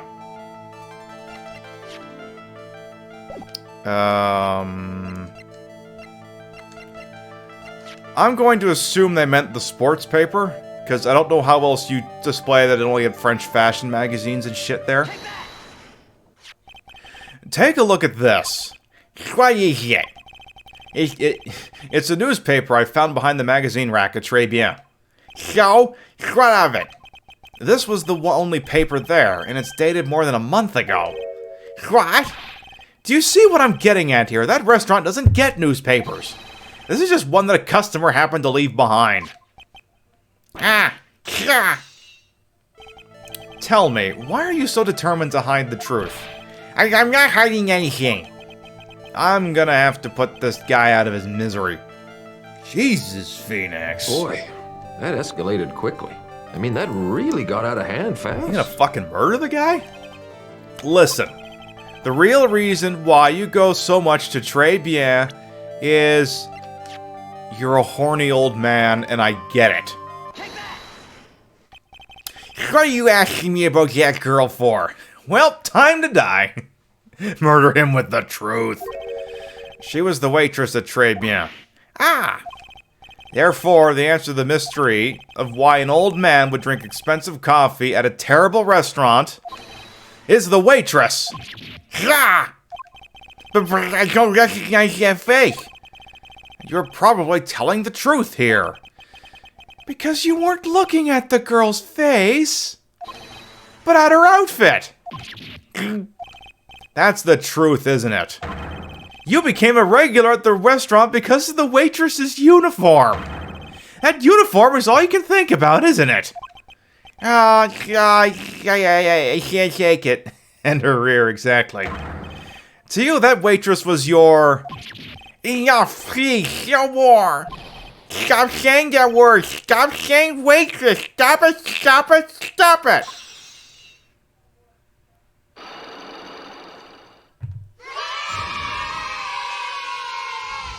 Look, dude, I get it, okay? It'd probably drive me nuts too, but can we at least tell the truth here? Sir? Yes, it's true. I was there for the young girl. Fine, so I'm a dirty, wicked, shameful old devil. No, I didn't mean it like that. I even got one of those lousy cups of Savagino every time for $8. All because of this serving girl. Punish me, lock me up. Really, that's not what I'm here for. She'll be the same. Another 20 years and you'll understand what it's like. Dude, it's a sexy waitress. We get it, okay? Just leave a nice tip and be polite for fuck's sake. You don't know how painful it is to be an old man like me. No, really, listen, sir. Stop calling me that. I have a name, you know, boy, so show me some respect, I'm Victor Kudo. Sorry, Mr. Kudo. You young ones think you know it all, don't you? Well, I'm not saying another word. I won't tell you anything more. This guy was in the restaurant at the time of the incident, which means I have to hear his testimony one way or another. Sure. I don't believe this. I even broke his side block and everything. I guess left to try to get him when he's in a better mood. Oh, Maya! Would you be willing to come with me to talk to him?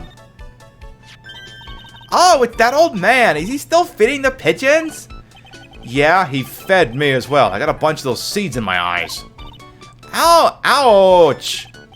Hey, Maya, would you mind coming with me for a while? Huh? Me? Why? Hey, look, if I told you, you'd kill me. There's something I really want to ask that old man. Sure, okay, I'll just get changed. No, hang on. Can you just go like that? I guess? Yep. Sir? You again? Hey, can you channel me in that costume?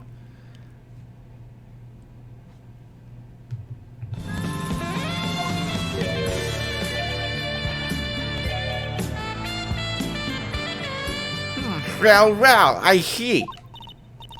Nick, his eyes are burning into me. It's okay. I think it's going pretty well. Yeah. Huh? You're still just a little child. Okay, well, he's got standards. Run along and play on the slide, alright? But play on the slide? Play on the slide? We were so close. Just a little more and he would have spilled.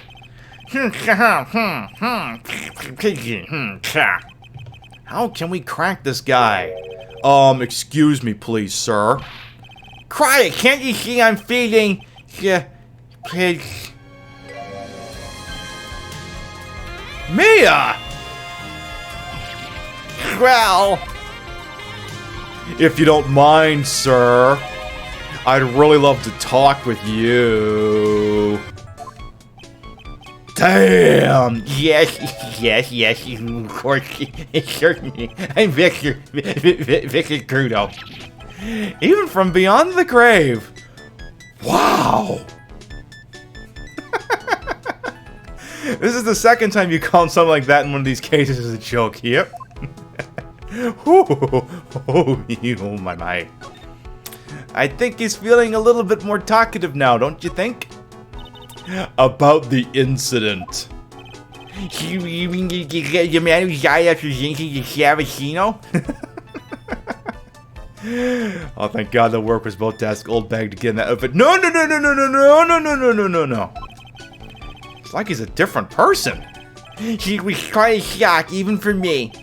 He was a strange-looking boy. The girl took a Cavaccino over to him, you see. And was the customer alone? Definitely, was the only person at the table. Then he took one sip of the Cavaccino And? then he said something like, and then collapsed, dead. Oh, how terrifying. You're so good at listening, aren't you? I'll tell you anything, whenever you want to know. ATM code. Make with it. He certainly seems to be telling the truth now. But looks like Mr. Crudo didn't see this other man either. Do you like the food at Tribulations? Well, of course, I'm really quite a sophisticated man. I was a young businessman once, you know. I set up a casino in London. Really? How interesting. Eating your food at your restaurant really takes me back to my days in France.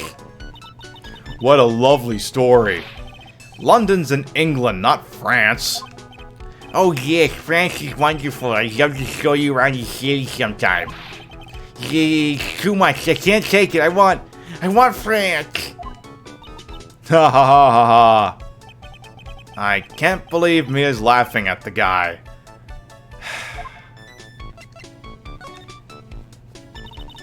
You visited Tribulations a lot, don't you? Of course. I mean, yes. I'd like to come and see you there. Really? Oh, you're so flattering. The owner would be delighted to welcome you, I'm sure. Be careful of that chef, my dear. The chef?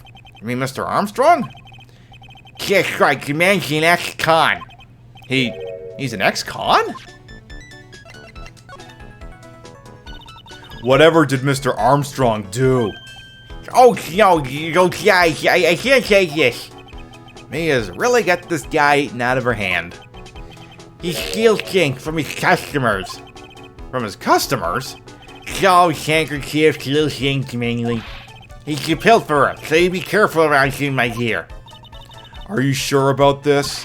Of course, he was arrested for it once. I was there when it happened, having my Cavaccino. He really is a regular. Let me write you a little haiku about it. A haiku? A Japanese poem that'll explain all you need to know about that chef. Victor's note added to the court record. If he takes anything against you, let me know. If it's not too expensive, I'll buy you a replacement. Poor guy, he couldn't do enough for Mia. Okay, Phoenix. That's about as much as I can do to help. Thanks, Mia. You did plenty. You've been very helpful. We got some really important information thanks to you. Convicted before, a wicked man or woman, repeat offender, Victor Crudo. Thank you for your Bob powers, Mia. Honestly, I can't believe Maya called me for something like this. just like a damn fiddle! Alright, back to the shop. I guess it's about time to wrap up today's investigation. Had enough of being a waitress? Yeah, plus no one came to the restaurant. Ooh la la, Mademoiselle Maya. No, how can you leave me like this? I'm sorry. That reminds me. Mr. Armstrong had a Cyclock or 3, didn't he? I'm gonna have to break those. Mr. Armstrong, I hope you won't mind, but I'd like to have another word with you. Volontiers, of course. This is the proprietor, Jean Armstrong. We need to talk.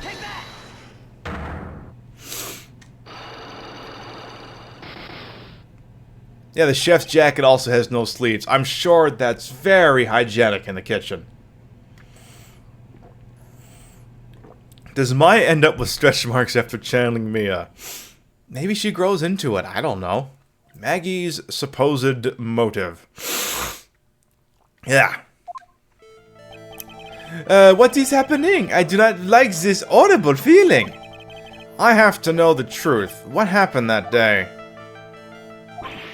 Allo, I will confess everything. Just don't hurt me. Huh? Well, that was a new world record. It was a lottery ticket. A lottery ticket? La man who died here had a lottery ticket. For $500,000. $500,000? Oui, but after la incident, this ticket. It disappeared. The ticket disappeared? This is what the motives that prosecution gave for Maggie. They said that she poisoned the man to get the $500,000 lottery ticket. Enchanté. Why didn't you tell me about this sooner? Mais alors? You've been trying to hide this information about the lottery ticket from me. And I want to know the reason why.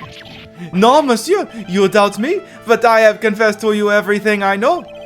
Mr. Armstrong, the $500,000 lottery ticket, I think I know who took it. I think the winning ticket was stolen by this person. The guy who's in the red $500,000 to tender lender. Mr. Armstrong, I believe there's a very high probability that it was you. Ah! Wow, that is one piercing scream, even for a man like him. Wait, let me check Mia's pockets first. Yeah, she might have stolen it back. Mais pourquoi moi? Why? You have no evidence. I am not Master Mask. I am not the kind of person who steals the property of others. Sorry to disappoint you, Mr. Armstrong, but I have evidence to the contrary. I present to you proof that you have stolen from others in the past. I present to you a haiku. Convicted before, a wicked man or woman, repeat offender. What is this? A poem? Oh, monsieur, you know me so well. I adore poems. Please, read it, and put some feeling into it. Convicted before, a wicked man or woman, repeat offender. I'm sorry to have to bring it up, Mr. Armstrong, but you have been arrested for stealing from your customers before, haven't you? Mon Dieu! Le mensonge! You are the liar! You deny it? Do not make la false accusation, s'il vous plaît. So, do you have any proof? I want to see la incontestable proof that I have ever stolen from one of my customers. You stole my Magatama, you bitch! It seems old habits die hard, Mr. Armstrong. What is that? This is my Magatama. And I found it in your kitchen. No!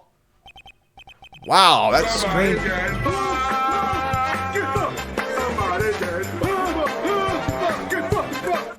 Wow, that scream just about broke some windows. Hey, Windy, nice. Oui, oui. I have a weakness for a little trinkets et la figures. My hand, it just slips out. I cannot stop it. You have stolen handkerchiefs, gloves, and other things from your customers, right? Oui, it is la truth. I am just a timid little girl inside, monsieur. A timid little girl. Besides, this time it was not la small trinket, oui. It was $500,000. Mais non, why would I steal it? I have no need for such money. Really now? Oh, monsieur, what is it? Isn't it true that you're in some pretty serious trouble? And that you're in desperate need of a large amount of cash that you need right now? This restaurant is deep in the red, isn't it? You have a loan to the tune of $500,000. That lottery ticket would have wiped out your debts. Nah. Well, Mr. Armstrong, what do you have to say for yourself now?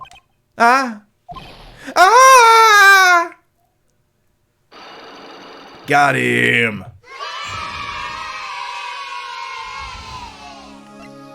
Spill it. Mr. Armstrong, you said that the victim had a winning lottery ticket for $500,000.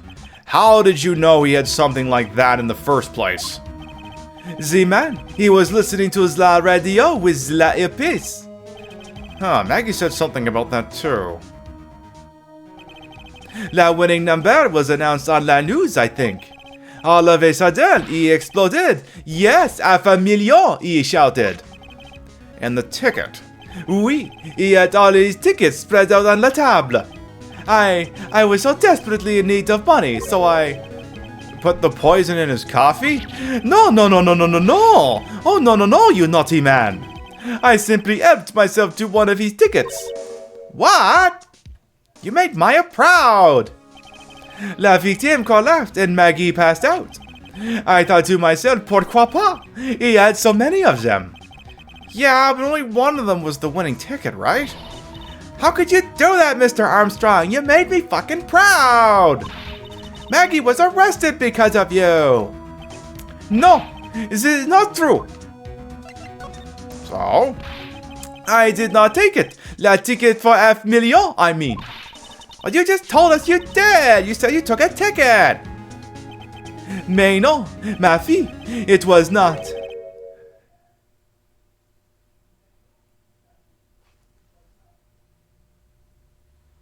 That's enough. Huh? Mr. Gatto! What in the hell are you doing here? This is without a doubt the worst coffee I've ever tasted, Mr. Armstrong. He came here for coffee? Is his craving for coffee no bounds? Perhaps Mr. Armstrong stole one of the victim's trinkets on a day in question. I am the airhead, no? Just a pretty little girl who everyone is laughing at. But in that case, Maggie shouldn't be the only one under suspicion.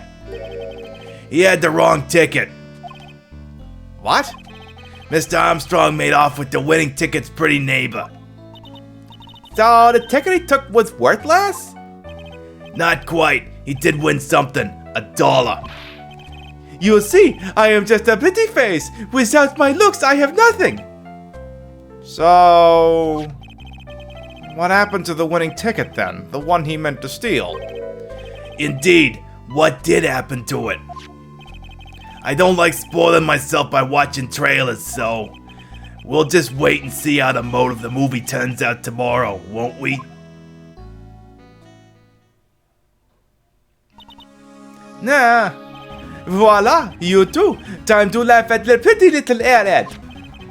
Looks like I won't be needing this note anymore. Victor's note thrown into the trash. Looks like we've got a new mystery now, namely, where did the winning lottery ticket go?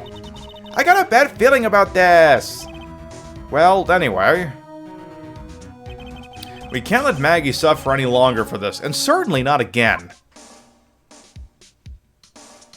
To be continued. To be continued. Right now.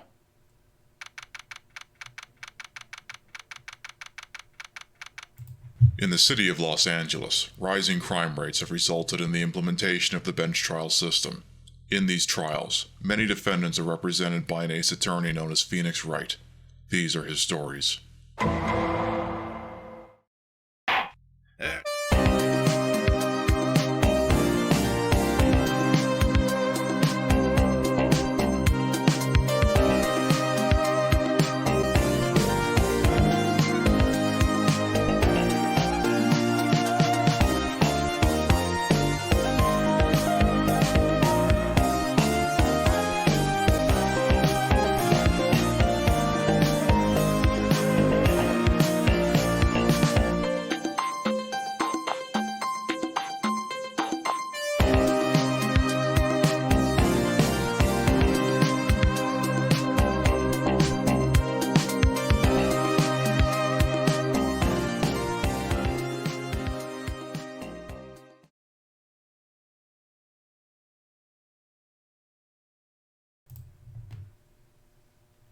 God damn it, I keep pushing the wrong buttons today. Fuck! Oh well. Alright, that's like the third button fuck up I've made today? Whatever. We'll do it live! Fuck it! Fucking thing sucks! My immersion. Oh! I say. I guess I should have expected this. Nobody saw the other guy, huh? Okay, let's see if we can turn this once more into defeating both Godot and Pain at the same time. Let's see what we can do. The bailiff on our left still has bad posture. But he was there when I took the coffee over, sir. Scout's honor. Maggie! Ah! Detective Gumshoe! Are you doing alright? How you feeling? As if you need to ask it a question, sir. Don't let him get you down, Maggie. And don't forget to eat well, okay? Roger! And you? Yes?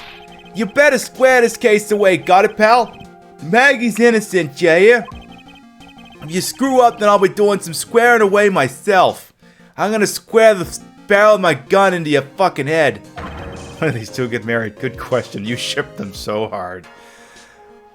Squaring away some paperwork for your arrest. Yeah, I think he's serious. Hey, detective, you're on our side for once, right? Yep. So you'll be able to help Maggie out, right? Really? Can you, sir? Of course, I got the situation under control. I'm gonna be the first witness on the stand today. If something I say doesn't match with the facts, make sure you point it out, alright? Sure. Okay, we're forming a united front today, pal. You get me?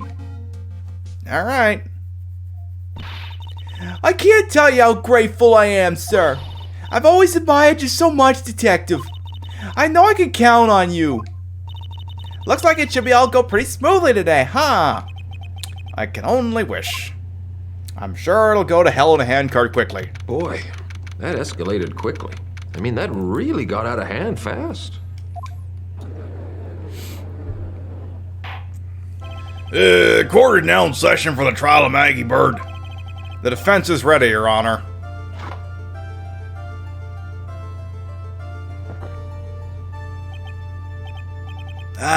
Better. Mr. Rat. Yes, Your Honor? What's wrong? Nothing. It's just whenever I addressed you in the previous trial, your response was, you was talking to me? It was a little, well, intimidating. No, that wasn't me. That was the phony Phoenix. I see. So our trusty Phoenix Wright is back with us now, is he? Our trusty? So, Mr. Gatto, your opening statement, please. Mr. Trite, whether you're fake or the real deal, we will find out soon enough through this trial today. But I can already tell you, I'm the real Phoenix Wright. I wasn't questioning whether you are Phoenix Wright or not. I was questioning whether you had studied law or not. Ouch. That's what I intend to find out. There's no denying it. Behind that mask is a man who really hates me for some reason or another. As everyone is aware, the court has already given its verdict on this case once. Therefore, I won't stand for irrelevant testimony during this retrial. Nor will I stand for a simple repetition of the evidence presented in the last trial. I'm not planning on repeating anything that phony me said, trust me. Now then, Mr. Gatto, please summon your first witness.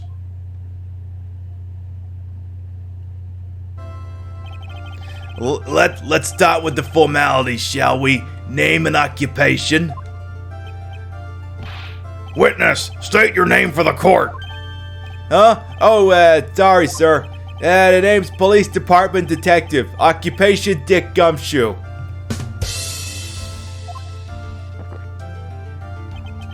Other way around, numbnuts. Huh? Oh, sorry. Anyway, I'm the officer in charge of this case since yesterday, sir. Then yesterday? Yeah, the guy who was on the initial investigation's tied up with another case now. I hope Gumshoe's really got everything under control for everyone's sake. I see. So, Detective Gumshoe, would you outline for the court the basic facts of this case? Yes, sir. The victim's name was Glenn Elk. It's a goddamn palindrome. He was a professional, he's a fucking computer programmer. He was on the payroll of Blue Screens Inc., a local company. This is the victim's autopsy report. The court accepts this into evidence. Glenn's autopsy report added to the court record. And here are the floor plans of the restaurant. When the incident took place, the victim was sitting right here. The poisoned coffee was brought over him by the waitress. The waitress being the accused. Yeah.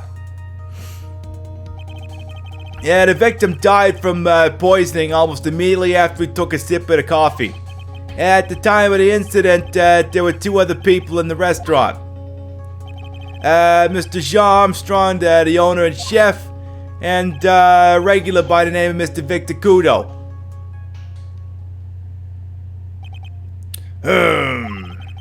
Still seems to be a very straightforward case to me. Très bien, floor plans added to the court record. Come, detective, take up this hammer. And some bald man with a barcode tattoo and a suit. And nail the defendant's coffin shut with your own 2 hands. Now then, Detective Gumshoe, let's have your testimony. Yes, sir. Here we go. The incident. When the incident took place, the victim was alone at his table, sir. We understand the guy, Glenn Elk, was listening to the radio at the time. Trace of poison was found in his coffee cup. And what we found was potassium cyanide. That stuff really packs a punch. And, it looks like Miss Byrde might have had, some kind of a motive. Really?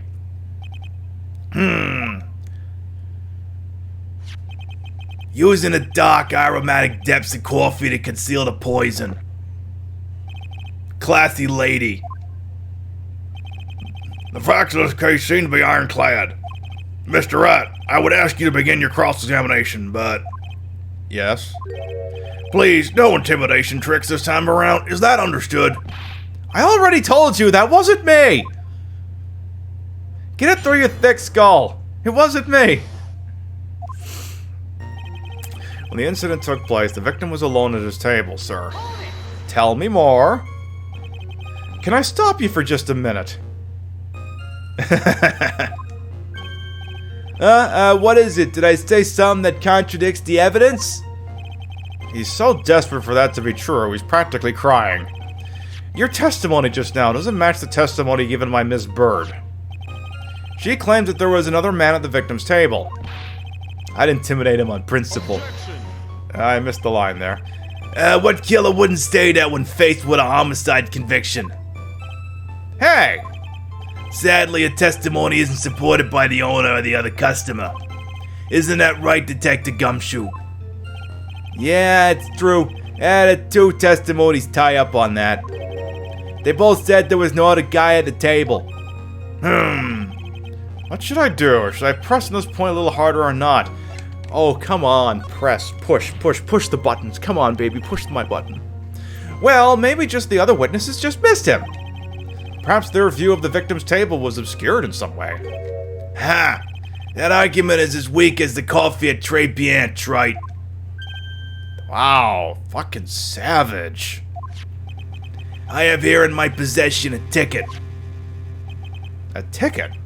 Looks more like a photo to me. Look at this. No. Yeah, a one-way ticket to a guiltyville. Population the defendant. This is a photograph taken from near the entrance to the kitchen.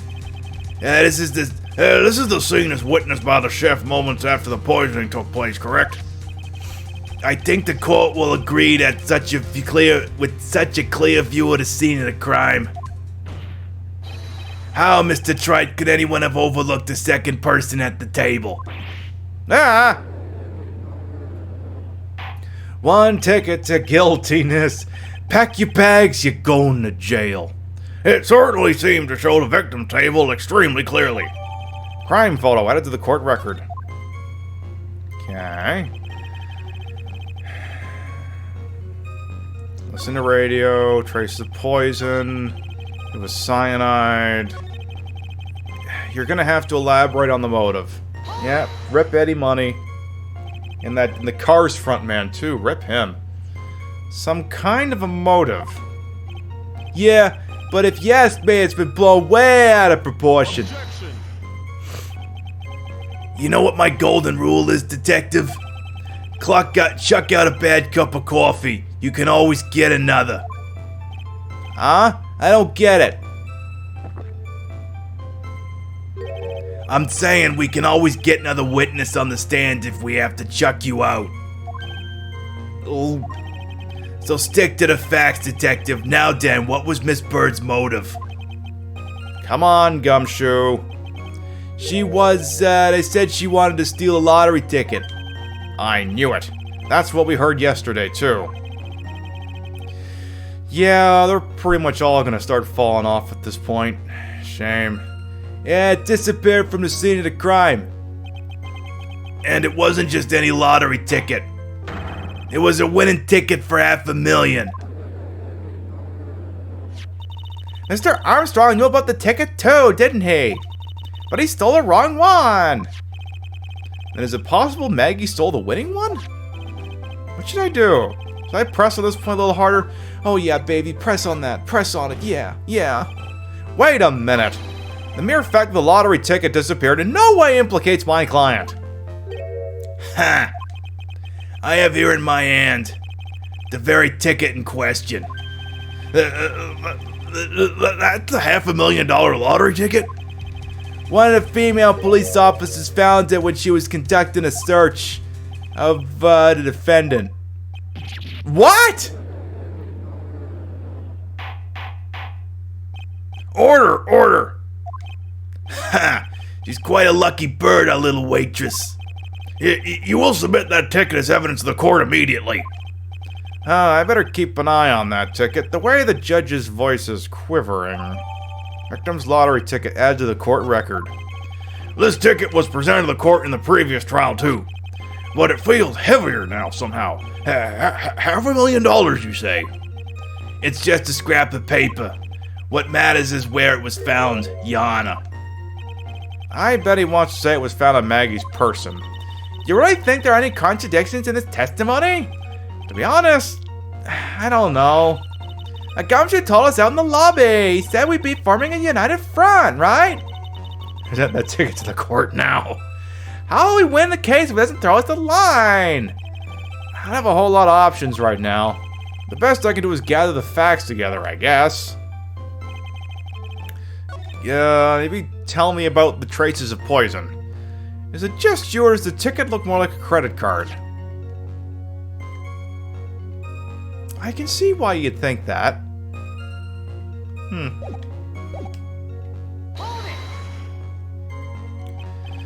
So, traces of the poison were found in the coffee cup and nowhere else. Yeah, not sure I get you, pal. Was the poison a liquid, or was it a powder? If I had to put it in layman's terms, I'd say it was a powdery substance. So the poison could have been in anything that was on the table. Sugar, salt, pepper, the packet of stevia. Objection! That was a Breaking Bad reference, I won't allow it. Do you put salt and pepper in your coffee, Trent, you fucking idiot? And the victim took his coffee black with no sugar. Nah. It seemed that the poison could only have been in the coffee. What should I do? Should I press on? Yeah, Phoenix, do I have to say it again? Just push my fucking buttons, would you? Are you absolutely certain the victim even drank any of his coffee? Salt and pepper coffee is an idea. Godot never saw Clerks as... But yeah. Exactly. Ah, coffee. Huh? What do you mean? According to this file, the poison was found in the victim's coffee cup. But what proof is there the victim ever drank any of it? Oh, hey, you're right. That's what I was thinking. In case you were wondering, That last objection was for the detective there. For me? Oh, hey, you're right. You may be fooling the court, but I'm not falling for it. If you have the time to waste, you have the time to present that piece of evidence. That piece, sir? Yes, that piece. That piece?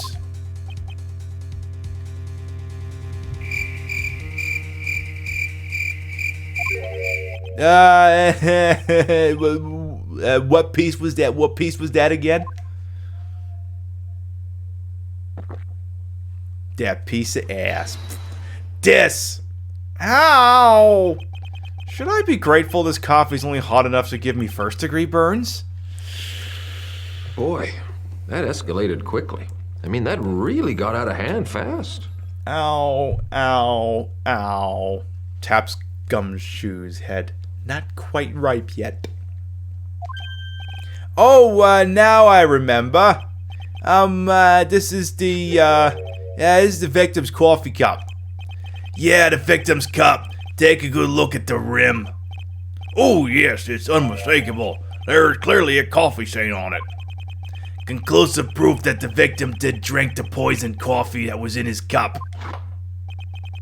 The victim gulped down a bit of death that the waitress brought to him. Like this. Ah, not like that. For the record, the only prints on his cup were the victim's and the defendant's. Coffee cup added to the court record. Upon further investigation, his cup we found a certain chemical substance. That's enough. The facts of the case seem overwhelmingly clear to me. The defendant had ample opportunity to commit the crime of which she is charged. Furthermore, it seems beyond reasonable doubt that she did indeed commit this crime. I like an old man who knows the score. Godot is to coffee like a frat boy is to beer. There is also the matter of the $500,000 lottery ticket. That alone provided a very credible motive.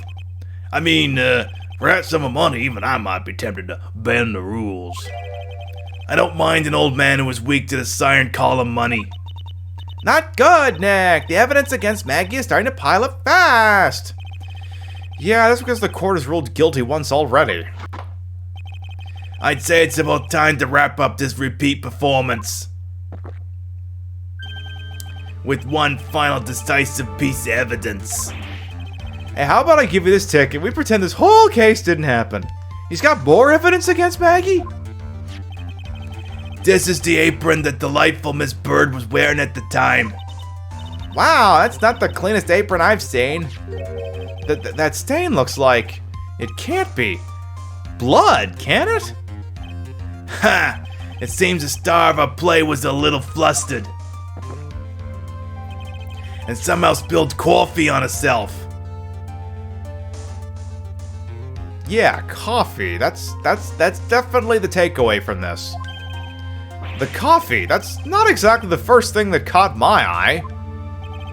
Of course, the coffee stain isn't the most interesting thing about this apron. No, there's something else that stands out even more. The little doily going around the side, isn't it just the most chic thing you ever seen? Something else, I presume you mean. Of course, I'm referring to the pocket.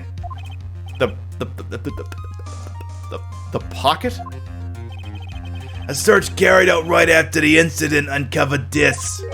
Potassium cyanide, the very poison used by the killer that was in her apron pocket. A bottle of poison?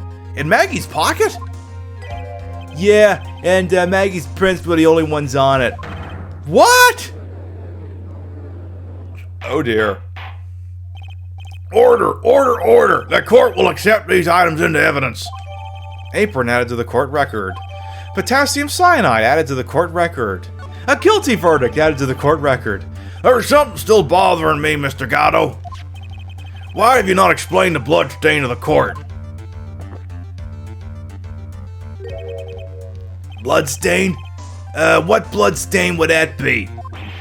Don't play games, prosecutor. The blood-colored stain is smeared all over the apron. That's ridiculous. No one told me anything about a blood stain. Now you want to get nuts? Come on, let's get nuts. You don't need to be told, just look at it. Well, Detective, could this stain really be blood? Dorino, you might be onto something here. Yeah, no way, sir. It's just ketchup, sir. Ketchup?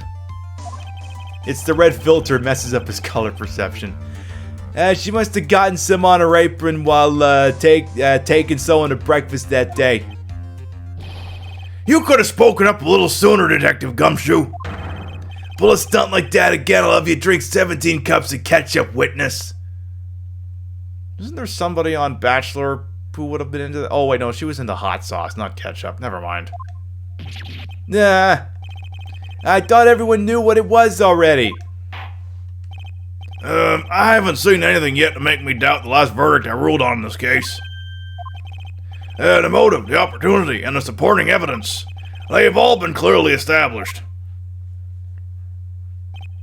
Well, Trite, it seems you really are phony after all. You really know how to drive a man nuts. Now you want to get nuts? Come on, let's get nuts. Witness, please continue with your testimony. Describe for the court the crime scene and the findings of your investigation there. The investigation. The crime was reported at 2:25 p.m. by a kind of scary old man, sir. Poor Maggie had passed out from the shock. It must have been real tough for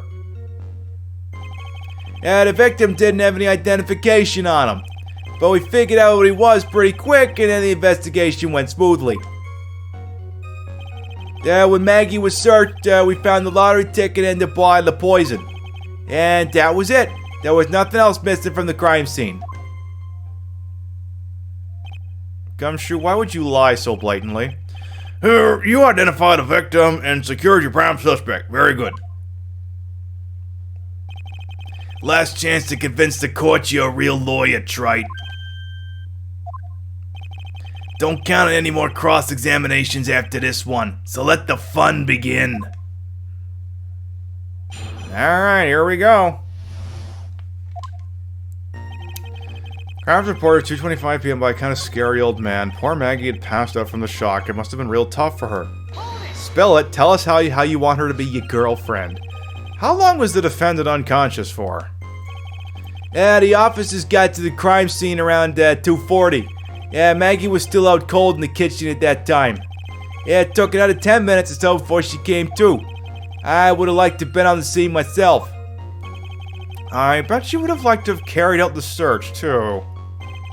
I would have loved to see Maggie asleep like that, all pretty and peaceful. You creep. You're a professional detective, Gumshoe, not a professional bird watcher. Save the romantics for your own time, Detective. All we need to know about is the investigation. Oops, I guess I'm pretty red right now, aren't I? Yeah. Victim didn't have any identification on him. He didn't have any? Are you saying that it was stolen then? No, I don't think so. The victim didn't have a driver's license, even a credit card on him, pal. All he had was 58 cents in his wallet. 58 cents? You're richer than this guy. I can't believe I found someone with less in the wallet than me, pal.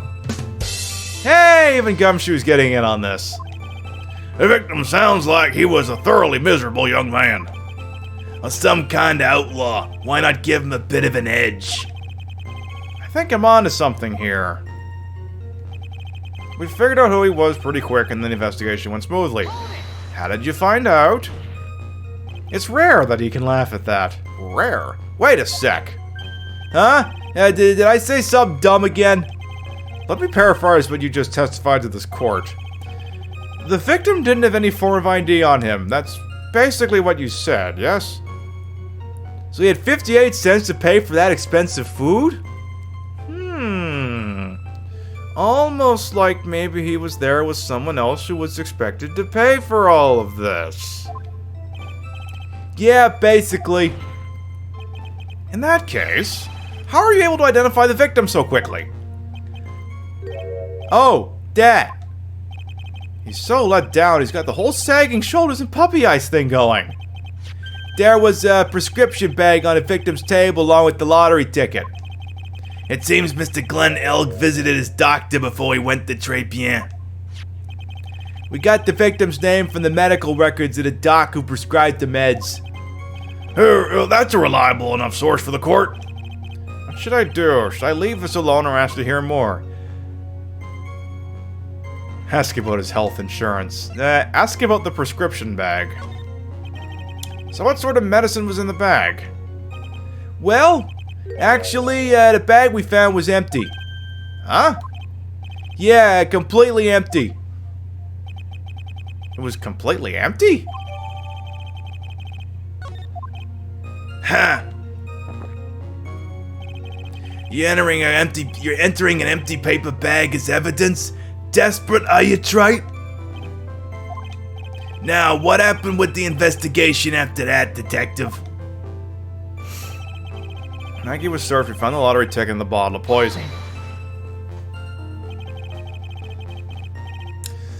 But the defendant had been passed out for a while, correct?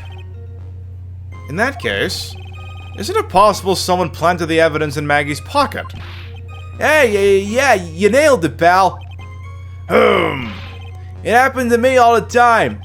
We had a department party the other day, and when I got home, I was wearing the boss's shoes.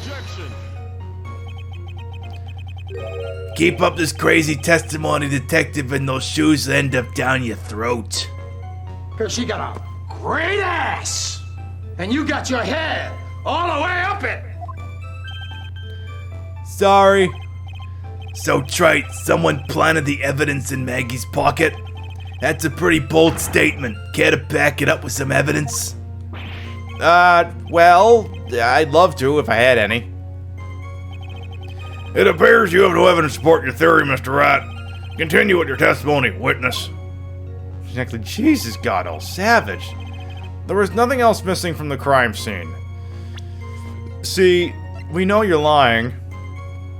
Because, you just testified that the fucking medication was missing! Detective Gumshoe, I think I should point something out to you. Besides the fact that you're a fucking idiot. There is just one small contradiction in your testimony. Oh, finally! I'm getting all anxious just waiting, so hurry up, will ya? You testified that nothing else was missing from the crime scene. However, the prescription bag you mentioned was empty. So the officers recover the medicine from the scene of the crime later? No, they didn't. The victim was given a prescription right before going to Tribulations. Where then did the medicine disappear to? You're too cool, pal! Indeed. Due consideration wasn't given to the victim's prescription in the previous trial. Witness, why do you always overlook such vital piece of evidence? I guess that's the most careless thing I've done so far, huh? Yeah, let's go with that. The victim was killed by poison, and the victim's medicine mysteriously disappeared? The victim's own prescription could have been the lethal poison itself. Fuck's sakes, boys. Order! Well, Mr. Gatto, what do you have to say to that? Ha! That's all. What? Read for the court the name of the clinic on the prescription bag, if you will. What's the clinic's name got to do with anything? New ear otolaryngological. New ear otolaryngological. Just what kind of illness was the victim suffering from, Mr. Gatto? Hardly an illness, Your Honor. More like a bit of war wound, you could say. A war wound? The day before the incident, Mr. Elk found himself in a fight. He took a blow to the side of the head and ruptured his eardrum. He ruptured his eardrum? Then what on earth was the prescription he was given? It was a cream that was to be applied topically inside his ear canal, not to be ingested. What? It's mentioned in the autopsy report if you read the fine print. They found traces of the medication in the victim's left ear. Yeah, we never actually read this, did we? Oh, no, it doesn't. You can't actually check it to see that, so the game's pulling a fast one. Yes, here it is in very, very fine print. So fine it doesn't show up in the court record. It seems Mr. L correctly applied some of his medication while he was at Tribulations. Therefore, it would be absurd to believe that he would have eaten his medication. Ugh. It seems that the medication is irrelevant to the case after all. No! Nick! If you don't think of something quick, it'll all be over! She's right. Let the record say at the fighting question, I'll do a tough luck MC. I can't get away with any old weak objection. What should I do? Push the medication issue. Only moments ago, Mr. Gatto made the following statement. It seems Mr. L correctly applied some of his medication while he was at Tribulations. If that's the case, why was the medication not found at the scene of the crime? But the medication in question was for topical use inside the ear canal. That doesn't change the fact that it could not be found at the crime scene. However insignificant it may seem, it's a lawyer's duty to pursue the truth. You know as well as I do that the medication is irrelevant. It hardly seems likely that a prescription drug would contain potassium cyanide. These days? It hardly seems likely that the coffee the waitress served would contain it either. But it did. The possibility is undeniable.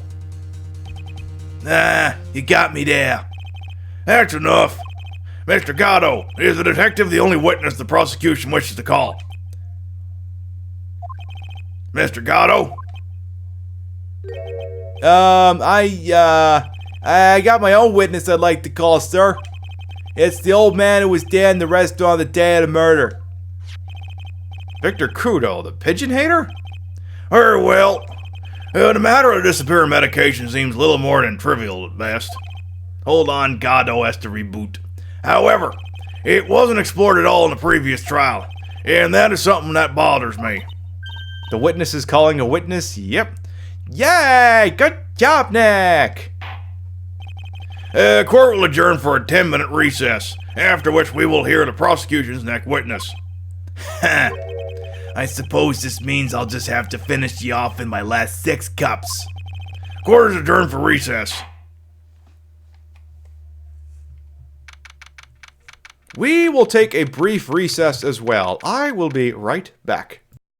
Ship, I didn't realize you were a fucking electronic warfare plane that wasn't loaded with anything. If I want to hear from you, Peppy, you know what? I'll shove my head up my own ass, because that's exactly how it's going to sound anyway. Seriously, get the fuck out of my squadron. Exactly. As long as they don't reacquire, we got this.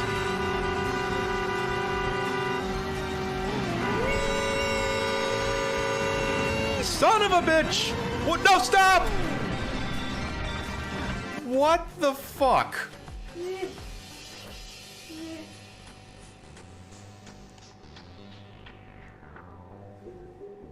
This was going too well, apparently. Bogart. Bogart, I did something. I broke it. I broke the game.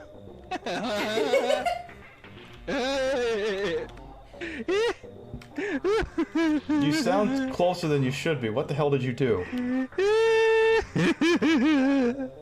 I'm not afraid to do whatever it takes to get the job done. That's a load of crap. Conrad, you have no idea what it takes to get the job done. What?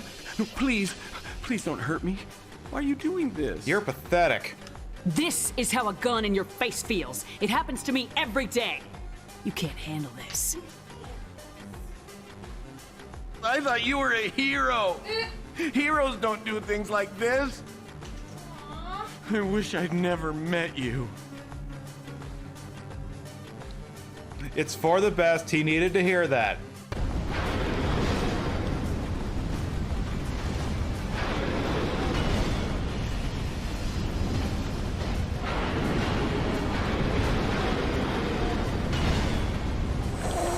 Dead.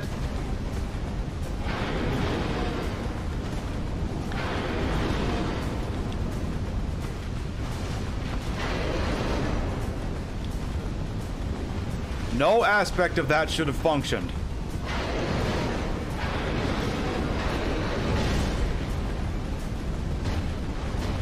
Just fucking die!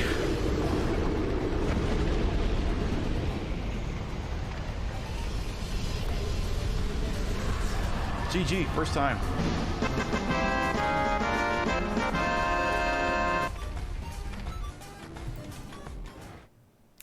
Always good to see that one again. Alright, back to the show. Yeah, that was close! Tell me about it. I nearly died in there. 6 cups, more than enough coffee to kill the hot anything that moves. And thank you for the follow there, token 882,000. Nearly died in there. That's my line, sir. No, it's my line. I think I really did die a little bit. Looks like we all nearly died in there.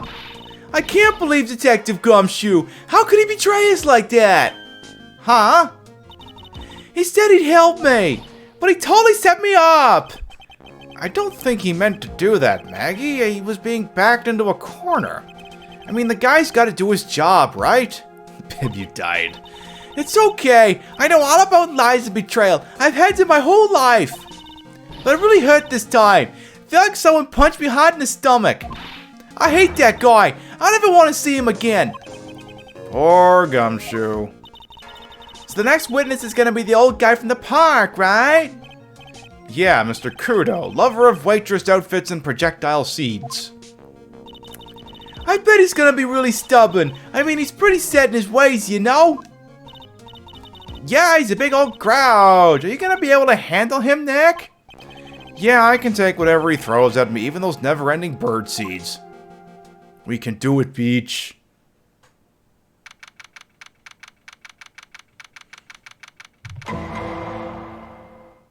This is definitely a TwitchCon color. Definitely. This one made the list. But Bobby! Court will now reconvene for the trial of Maggey Byrde. Mr. Gatto, your next witness, please. The prosecution calls the lucky old timer who got the show over a cup of coffee. Will the witness please take the stand? Oh boy. Name and occupation if you don't mind. I mean Nicky! His name is Victor Kudo, born and bred in the land of the rising sun. Honor and duty are what makes me. Mind you, I can be quite emotional at times too. We don't need to hear about that, Mr. Kudo. Just tell the court your occupation. My occupation? Yeah, listen, youngin'. How much call do you think there is for kimono embroidery here? Kimono embroidery? That's what I do, or did back in Japan. I embroidered family crests on kimonos.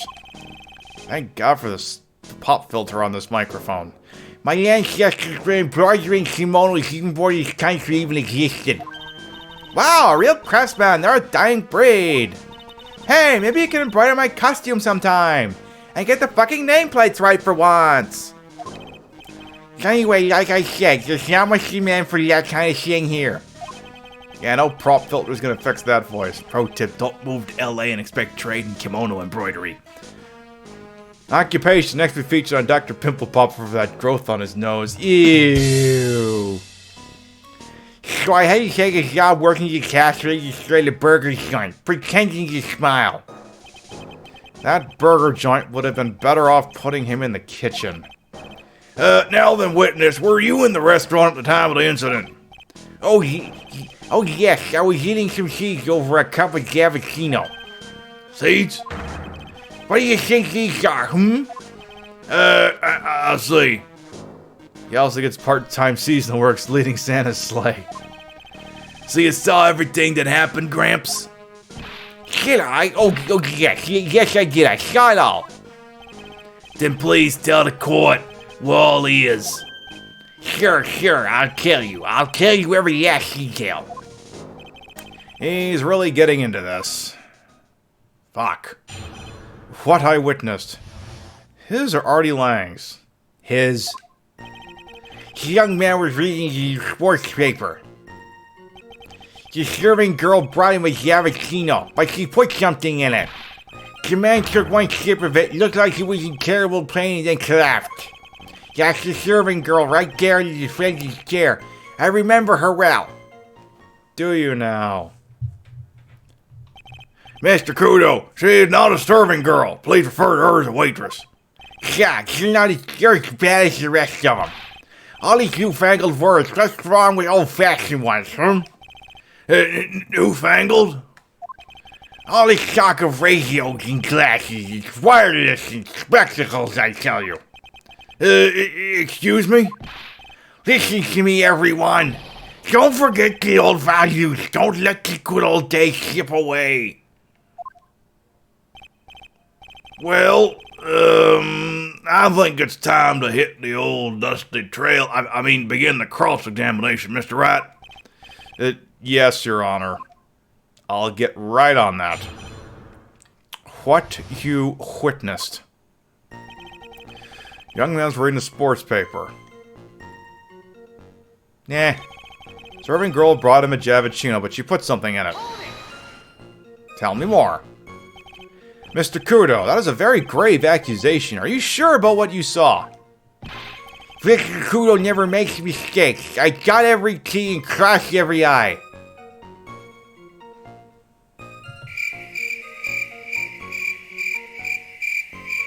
Do you want to try that one again, boss? I see. My eyesight's fine. The doctor said I only need spectacles for reading and driving. I bet his eyes are only really fine when he's scoping out a waitress. And I saw what the serving girl put into the Javicino as well. I bet I know what's coming up and something tells me I'm not gonna like it. Press harder. Your Honor? We need more clarification on what was put into the victim's coffee. I'd like to ask that the witness add what he knows about this to his testimony. I agree. Witness, will you enlighten us, please? Sure. There's no question about it. She very conspicuously put some white powder in there. Did she really put that into the coffee? Do you doubt me, boy? She took some out of a small brown bottle and sprinkled it in. Couldn't she have been adding sugar? Sugar? In a small brown bottle like that? Like that? Witness, could you please describe the bottle in more concrete terms? A bottle like this, perhaps? Oh, yeah, it is. That's the one. That's the bottle of potassium cyanide, I presume. So what did the accused put into the coffee? I think it's clear, don't you? Fuck. Took one sip of it, looked like he was in terrible pain and then collapsed. Wow, it worked that fast? You just took one sip? You youngins, you waste everything. Those Javicinos cost $8. In the good old days, we would have drank every last drop, even eaten the cup and then died. Congratulations, you have earned the title of battiest man to ever grace a courtroom. So it was an immediate death? Well, with potassium cyanide, I suppose that is possible. Oh yes, he slumped over without so much as a twitch. I felt the Javicino I just drank turned sour in my stomach. Oh yeah, I know that feeling. I hate it when my Javicino goes fucked. And then the waitress, I presume she is... That's the serving girl right there in the defendant's chair. I remember her well. You said I remember her well in reference to the waitress. Did she have any particular features you can identify her by? Like the fact that I completely forgot to put the witness stand up. We'll do it live. Fuck it. Fucking thing sucks. Particular features is a disgrace, that's what it is. Sorry? You can see all the way up to her, you know. She's practically naked in that uniform. So the particular feature you recognize about the waitress is her outfit? But anyone could wear even such an outform, even me. Mr. Rat, please spare the court of any further mental anguish from that image. Even the judge is getting in on this. Damn. I think I'd make it look nice, though. Don't get all excited, Nick. You gotta keep yourself together. I guess I got a bit carried away. Yeah, she other things I recognize about her too. Everyone's dunking on everyone in this case. He seems pretty sure of himself. What should I do? Press him. Yeah, baby, press him. Press him. Remember, guys, uniform equals naked. Sure, you saw a waitress take the coffee over to the victim. But what matters is whether that waitress was Maggey Byrde or not.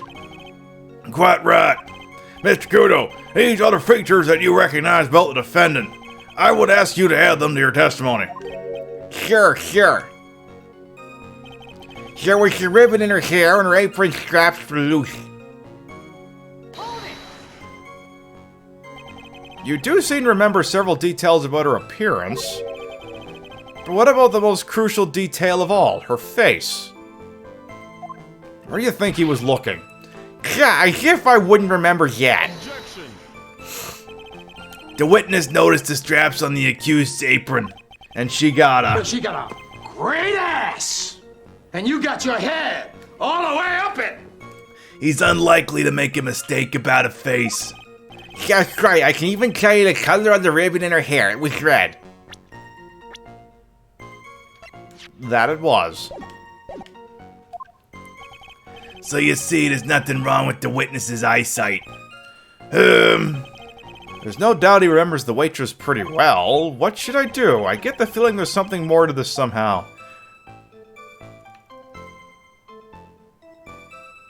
Ask about the waitress's back. The identifying features you described are all things you would see from the back. So what? Is it possible that you never saw the waitress from the front at all? Objection! Ha! He's got you there, Gramps.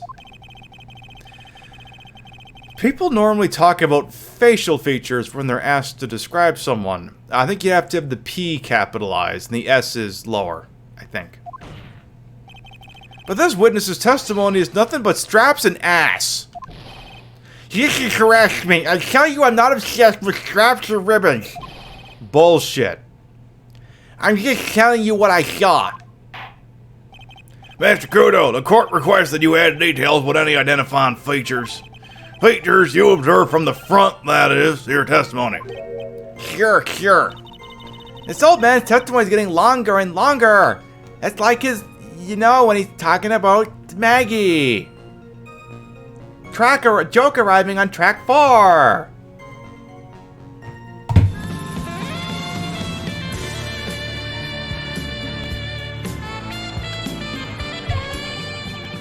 And if I can't find a hole in it soon, it'll get even longer, I bet. Oh boy. Is this lie gonna get? There wasn't anything interesting that caught my interest from her when I saw her from the front.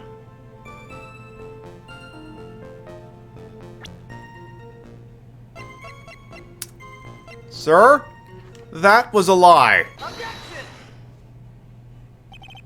Mr. Kudo, I would like you to please take a look at this. Yeah, our filthy thing would suit Phil said you this perfectly. Actually reminds me of what my grandson looks like just after he's done eating. Have you ever seen this before? Of course I haven't. Do you think I'd forget something as dirty as that, Bro, you half-witted shot.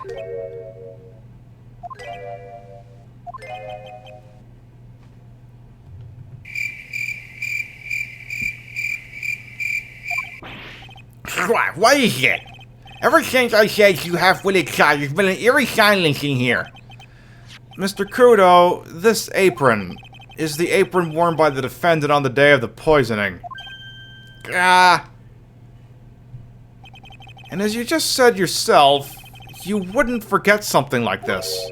Which means if you had really seen this apron before... Yes, you know what I'm getting at. You couldn't have possibly seen the waitress from the front. Oops.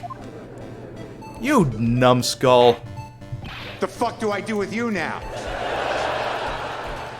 Witness, you can't just oops your way out of this. Ha! Well. Looks like we finally have a genuine trial on our hands. We got a game now, boys.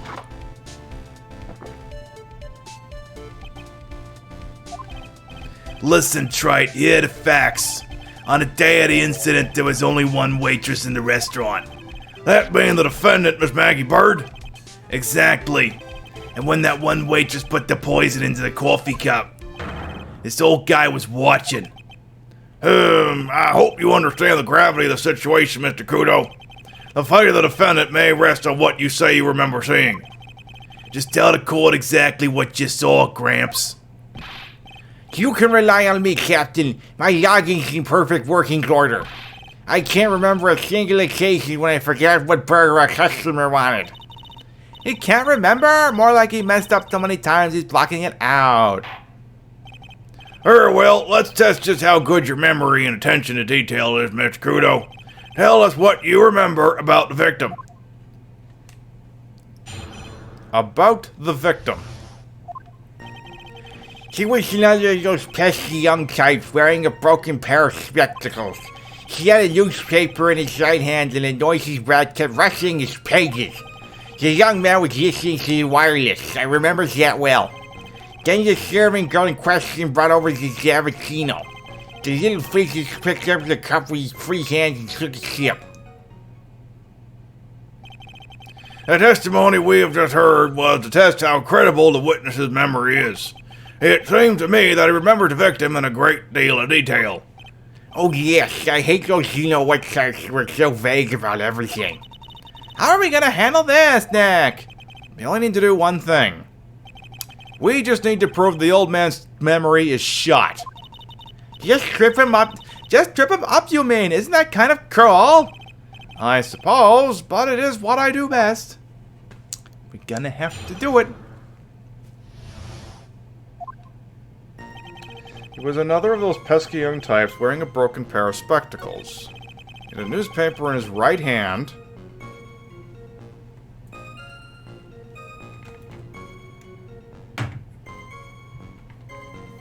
We'll pretend this is a newspaper. This copy of Sonic 06. And the noisy brat kept rustling its pages. The young man was listening to the wireless, I remember that well. Then the serving girl in question brought over the Javicino. The little fidget picked up the cup with his free hand and took a sip.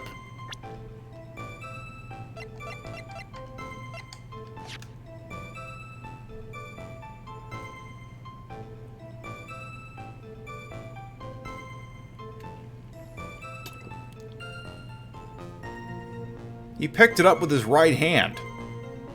But his right hand is holding the newspaper. Somebody's memory is shot, bitch! Mr. Kudo, do you remember what you were told at the start of this testimony? That this was a way of testing the credibility of your memory? I know, there's nothing wrong with my memory, I tell you, nothing. If I got anything wrong, I'll eat these seeds and sing the patient song. Care to tell us where this is going, Trite? According to Mr. Kudo, the victim was holding the paper in his right hand, while drinking coffee with his free hand, which would make that his left. Yeah, what is this, kindergarten? But I would like the court to please take a look at this. That's the cup the victim used, correct?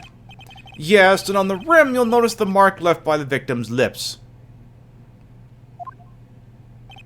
Yes, there is a stain left by the coffee. If you consider where that stain is, you'll clearly see that the victim was holding the cup in his right hand. But how? Well, Mr. Kudo, the court is waiting for your epic performance. The pigeon song, bitch. You said you'd eat those seeds and sing the pigeon song. Kah! Maestro, begin the orchestra. Mr. Kudo, I'm afraid this is simply not acceptable. I'll think the witness had better go back to the park where he came from. Wait. If you think I'm gonna stand here and listen to you tell me I'm mad, you're wrong. I don't care about that dirty coffee cup. I know what I saw. You still insist on your testimony? That young rat was holding the cup with his left hand. Oh yes, no question. I'm a good job-abiding citizen, I am.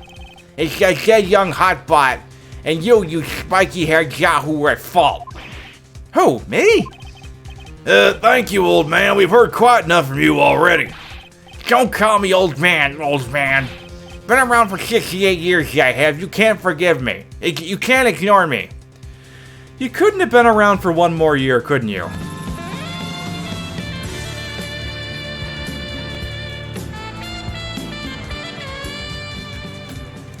You just had to go one short of 69, didn't you? What am I gonna do with you? What the flying fuck am I gonna do with you? It's a disgrace is what it is. You're lying out your damn teeth, and then you don't have the freaking decency to be 69 years old. You gotta be 68 years old. Listen to what I've got to say. I'm sorry, Mr. Kudo, but... Sure, why not hear a little more? Mr. Gatto. But this is my 16th cup of coffee, so this is your final stand. Thank you, Captain. You can rely on Victor. Left hand or right hand? Your boy was wearing the earpiece on the same side as the green lens of his specs. He kept fiddling with it all the time. He was fiddling with it just before he picked up the cup, too. His bathroom alarm's going off after the 16 cups of coffee. He then used his same hand to pick up the cup, his left hand. We know the victim was wearing an unusual monocle over his left eye. It wasn't a monocle, Yana. It was a small computer monitor often used by programmers. He's got one of them fucking Google Lenses things. Monitor? You mean like a television screen? The inside of the lens is a screen that displays computer data. It's called an HMD. It's a common tool in the victim's line of work. HTTV, DVD, CD, all these newfangled letters drive me mad, but they don't matter. I know what I saw, and I'm telling the truth. It's true, he doesn't seem to be lying. And those are the facts, in good old black and white. Left hand or right hand? The boy was wearing the earpiece on the same side as the green lens of his specs. Wait till we get to Blu-ray and HD DVD. So... the lens is over his left eye. Left eardrum was also ruptured. Wait. The boy was wearing the earpiece on the same side as the But this ear, it's fucked. Is it really this fucking easy with this guy? I'm not sure what the relevance of this is, but... Mr. Kudo, there is something very strange about your observations of the victim. What? You say he was wearing the earpiece on the same side as the HMD. No question, you can lock me up if I'm wrong. It was the left ear, without a doubt. I can only see that side of his head from where I was sitting. I don't think so. What did you say, motherfucker? You're no doubt unaware of this fact, Mr. Kudo, but the victim couldn't hear with his left ear. His eardrum was ruptured. Okay? Traces of medication for his condition were found in his ear canal. That's right, it's impossible the victim was wearing his earpiece in his left ear. Because he couldn't even hear in that ear. Is that true, Captain? It is. P. Pretty pigeon.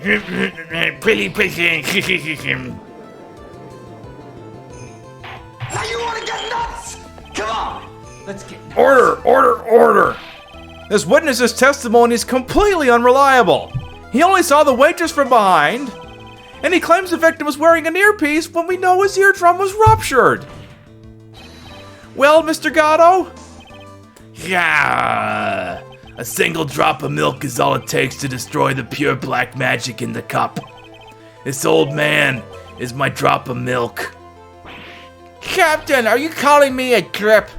I think he's calling you a prick. This is the victim's coffee cup in which the potassium cyanide was found. The mark on the rim clearly shows the victim picked it up with his right hand.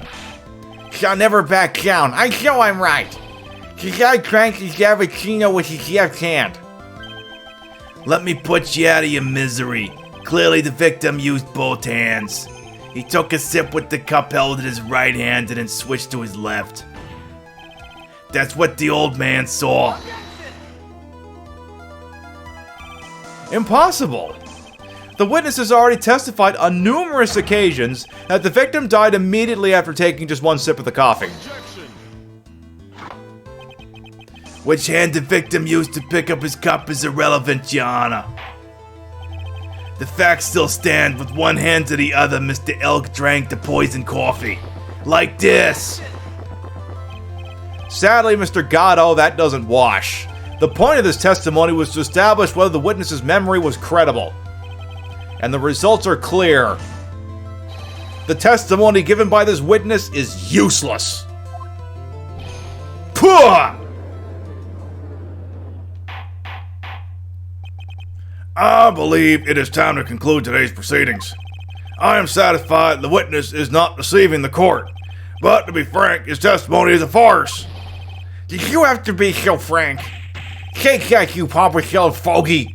I'm sorry, Mr. Kudo, you can't reach me from there, you bitch. I'm ordering the defense and the prosecution to investigate this case further.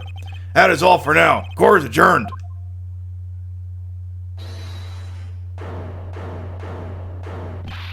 Great! If we stop now, where does that leave me? Leave you, Mr. Kudo? Thanks to that blue-suited young upstart over there, I'm just a bumbling old man who can't even dot his T's or cross his eyes now. How is your bad memory my fault? I'm sorry, Mr. Kudo, but there's nothing I can do. Get the flying fuck out of my court. I've kept my mouth shut until now, but there's something else the court should know. What? There's more? To be perfectly honest, it might not be anything. But I want another chance. I want another crack at you, you young shark. Me?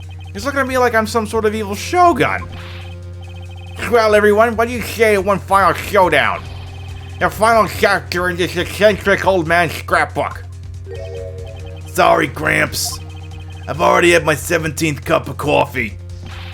What have you got to lose, Captain? I'll give you all the cappuccino you want if you come to my house after the trial. I may be 68 years old, but Victor Kudo is still a man. Only a flesh wound. That's enough, witness. I believe it will be quicker for the court to just hear your testimony. You bet. Much, much quicker. I can't believe this is happening. Haha, you better get ready, youngster. I get the picture, just quit throwing those fucking seeds at me, would ya? He's gotta be using some sort of infinite ammo code with that box of seeds.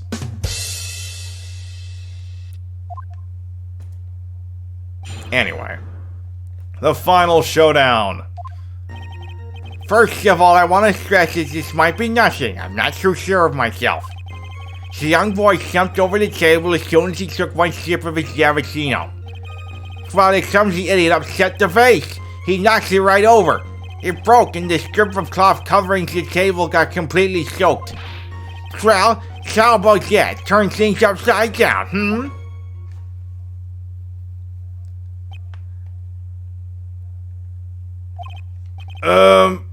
Is that all? Yes, that's all. I remember it perfectly. You're shouting me again? You're shouting a poor, defenseless old man? No, we're not doubting you, Mr. Kudo. Don't you get the feeling there's a question hanging over everyone's lips, Nick? Yeah, so what? Probably. That's all I can think of, and I have to cross-examine this guy. You're a bird brain, that's all you can think of. Very well, Mr. Rat, your final cross-examination, please. Phoenix really needs to carry something he can throw at people. He should just throw Maya at him. First of all, you want to stress this might be nothing. You're not too sure of yourself. The young boy slumped over the table as soon as he took one sip of the Javicino. While the clumsy idiot upset the vase, he knocked it right over. Do we got a crime scene photo? Yeah, we do. The vase is fine, you fucking idiot. Why are you wasting the court sign with this? Mr. Kudo, this is a photograph of the crime scene. So what? Look carefully at the table. The vase is there, intact. Huh? Lost your tongue, Granddad? I'm no granddad at horse, you son of a bitch. Ow! Ow! Enough! If you throw any more sage in this courtroom, the cleaners will be in here all night. Yeah! What is it now? I just remembered something. Yes? Go on. The broken vase. Yeah, it was on my table. No. We'll do it live! Fuck it! Fucking thing sucks! What? Ah, well, you see. It startled me when that young lad collapsed. So I stood up. That must have been when it fell over. The vase on my table, I mean. The vase on your table? I haven't had such a horrible, unfocused, rambling, idiotic witness since we had that guy who claimed he was an expert in bird law.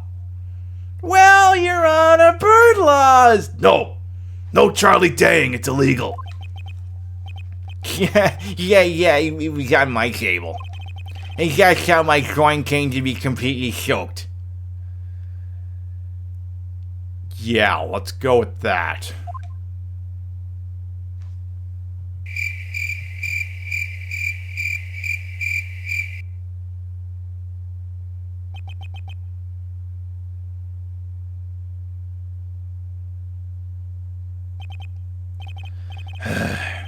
Thank you, Mr. Kudo. You've certainly earned your kudos for today.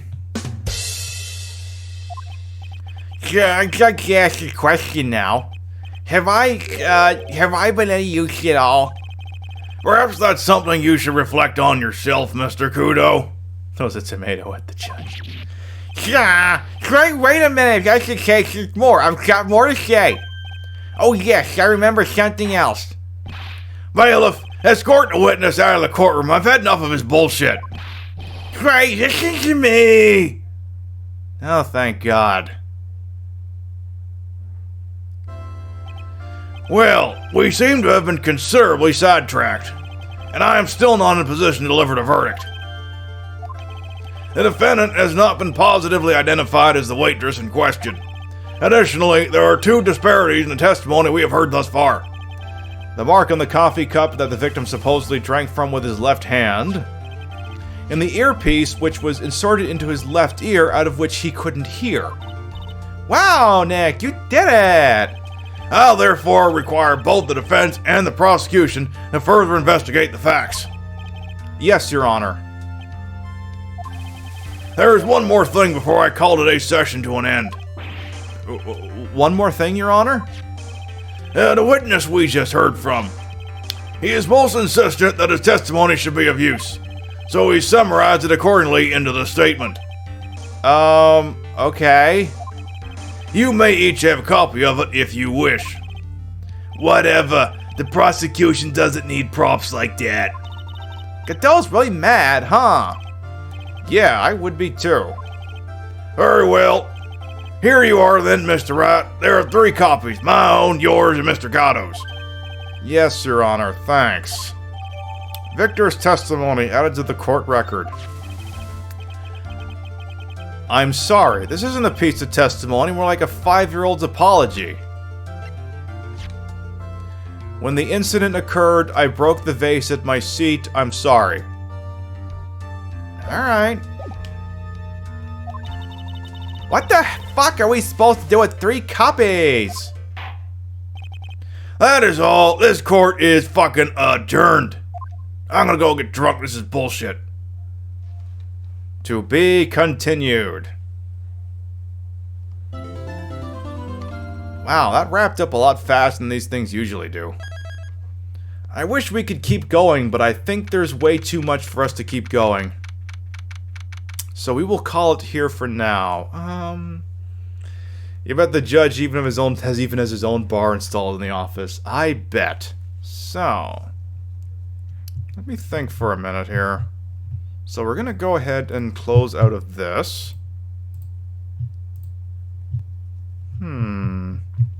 Thinking. Which cooldown game? You know, I got an idea. We don't usually do this one, but it's kind of, I think, starting to become the standard. So give me 2 seconds here. Why can't I find the thing I'm looking for? Oh, because I'm looking in the wrong fucking place. So get rid of this. Bring up... where is the damn thing? I'm blind.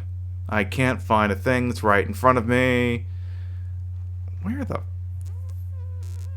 There. Ta-da! So then I need to go over here. You actually got to see a full session for once. Take her easy, WG. Thanks for stopping by. So, we are going to cool down in style as soon as I remember how we used to do this. This? There we go. We got it. So, since we pretty much bled the Nintendo version dry, stands to reason we should do this one.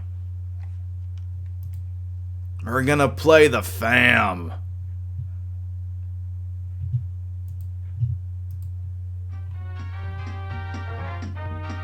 Alright. One family game. Alright.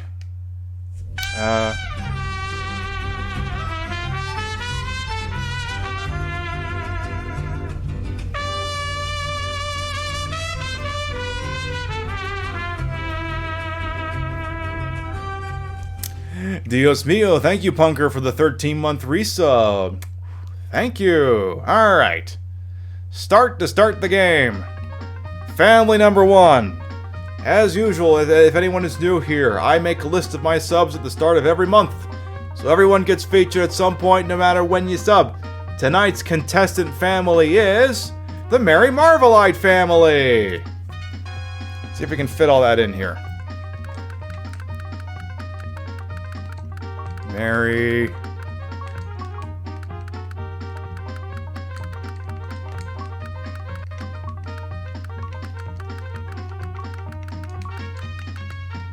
Now, is there one L or 2 in there?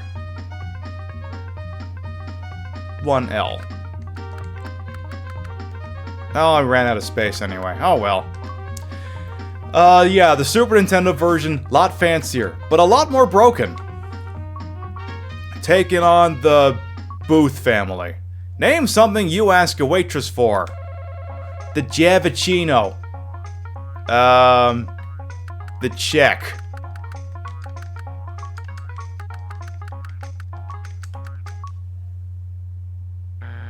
Ow. No guess.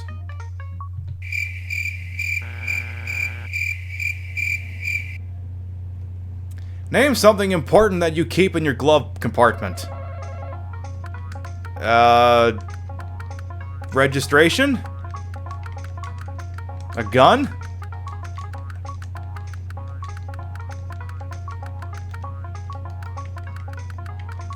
Evidence? Sunglasses? Hey! Beauty. Name a kind of place where you see lighted exit signs. Mall.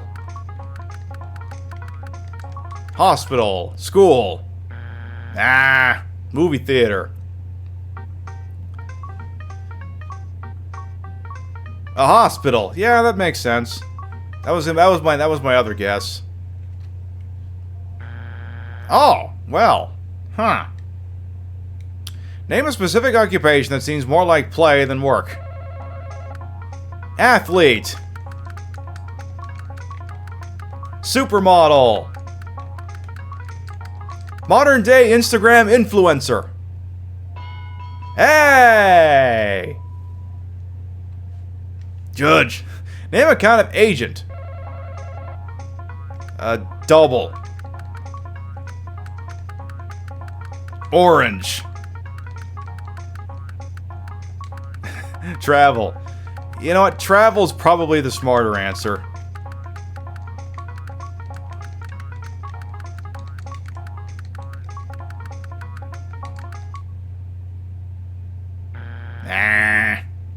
Let's see what they got. Oh, a government agent? You weenie. Government agent. Nah.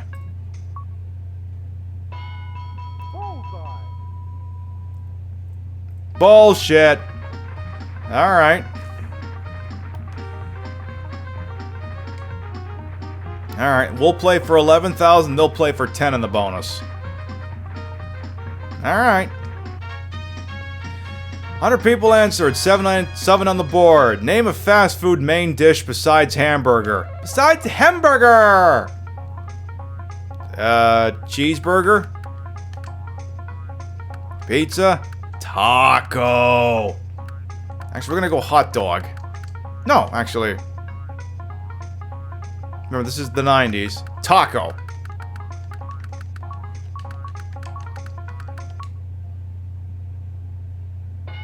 Tacos. Alright, what do you got, Booth family? Roast beef. Beef. Ah, their answer was less. Alright, we're gonna take it. Arby's paid for this one. Chicken burger. AKA that thing that takes 5 minutes to make because they can't just... Yeah, anyway. Chicken, pizza, yep. Chicken burger.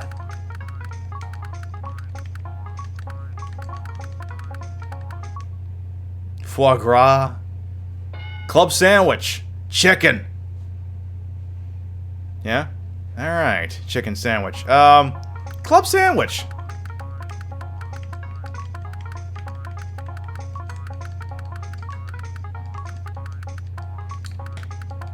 Yeah, so fancy.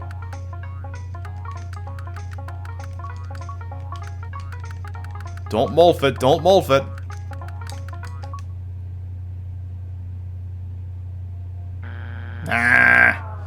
Alright, I'm gonna do pizza and hot dog.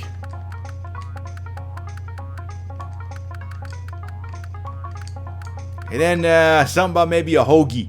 Go download me a hoagie off the internet. Alright, pizza. Hot dog.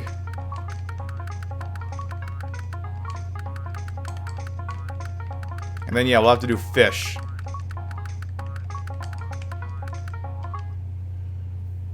Yeah, that they might have a distinction with burrito. So we still haven't named the number 2 answer. Let's do fish. Let's do a fishy answer. See, the thing is, I think nachos, they usually... Some places will actually categorize that as an appetizer. Fish! Okay. Now we just need the last one. What other main fast food dishes are there? Salad, nacho...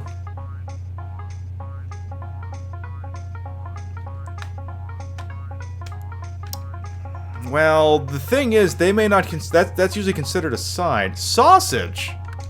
Hey, Noxmo, that's a good idea.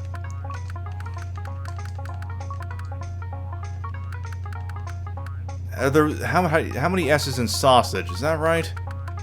Actually, I think this game's got pretty good typo protection in it anyway. Alright.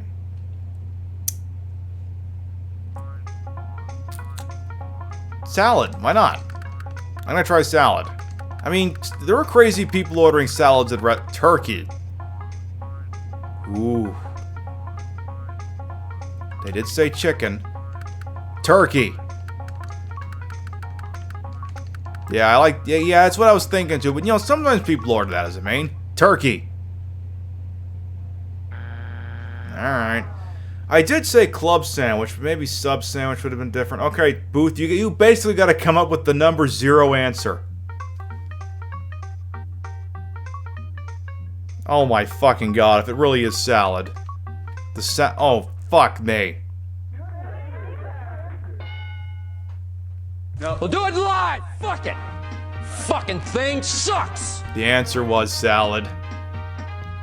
We had it! Ah, fuck me.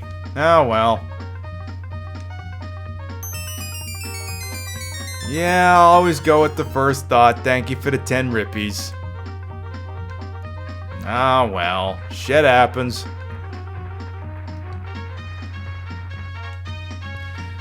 Top 5 answers on the board. Name a place you'd expect to see tents. Campground? Disaster zone?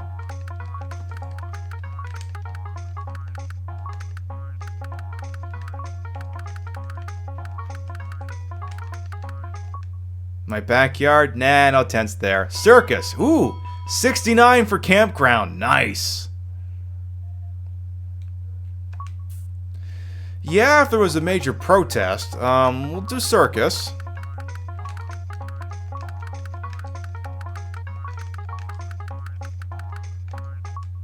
The 69 at the camp must be Camp Crystal Lake. Circus. Okay, we got the 2 easy ones. Now it'll get crazy from here. Carnival and circus is probably the same thing. Not that kind of tent. Sporting goods store. The store. You would see tents in a store. Too smart an answer. Backyard.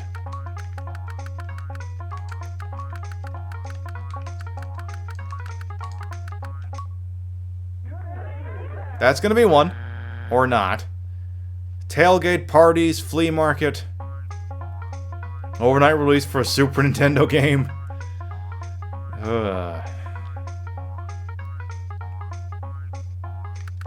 Festival.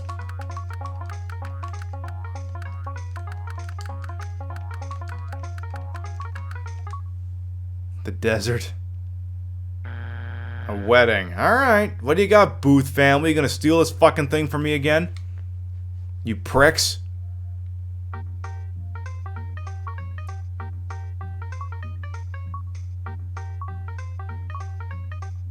Mountain.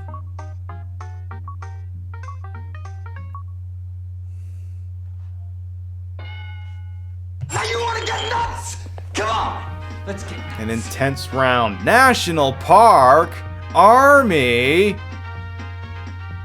Campground and National Park weren't the same thing. God, this game is fucking stupid. Alright. You guys look so... exactly, this shit is rigged. 6 answers on the board. Name something hard to eat with chopsticks. Steak. Ice cream. Soup. I like it. I'm just being salty here. Taco. What do you got, Booth family? Peas. Okay. Do you want it? They're gonna play it. Ice cream. Well, they went and got, gosh, whose answer was that? That was Knox Moo's answer. Ice cream. Okay. Something hard to eat with chopsticks. Noodles. I thought that's what chopsticks were meant for. Okay. Well, not just noodles, but, you know.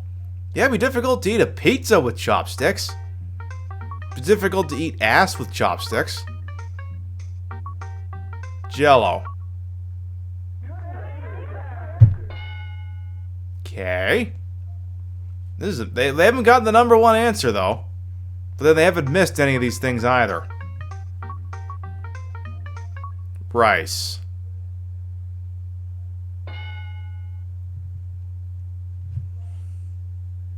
Boy, that escalated quickly. I mean, that really got out of hand fast. Soup. Soup. They got Dorino's answer.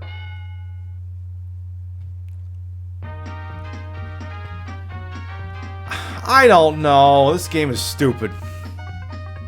Sorry, you have lost. Better luck next time. Yeah. Alright, their family's gonna play Fast Money. We'll do another one after this. Now, the upside with the Super Nintendo version is you get to watch them play the bonus round, so you get to do this. Tell me how many pairs of pants a person, something in a child's school bag. I didn't even get to the first one. Name of a place with large green lawns. It says estates. The age by which the child should make his own bed. Any something people wear that needs tying. Choker. Why, hello. 2 is 32. Crayons is 4. Estates 3. Yeah, I guess a noose would work.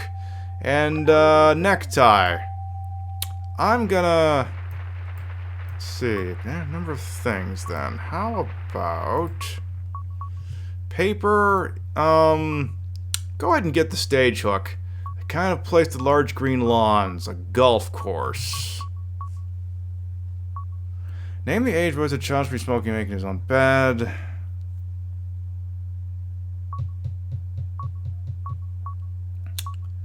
Scarf. Survey says. One. Wow, they're really not doing a good job here. Oh shit. And they had no answer there. And a scarf.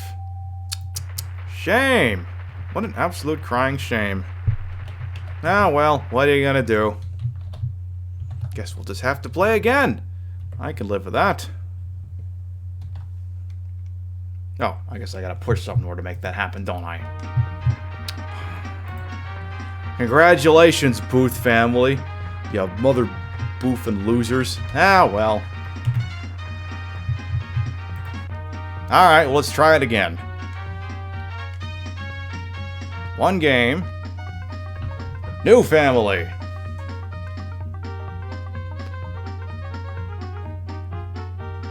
The Z-Terrans family. I'll give them a try. I'll try not to morph your name.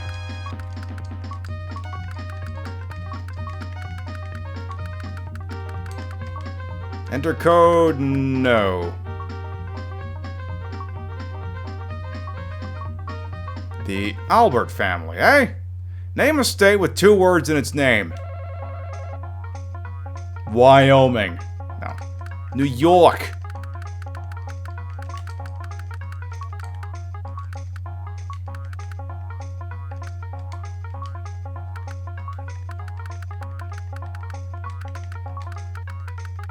There we go.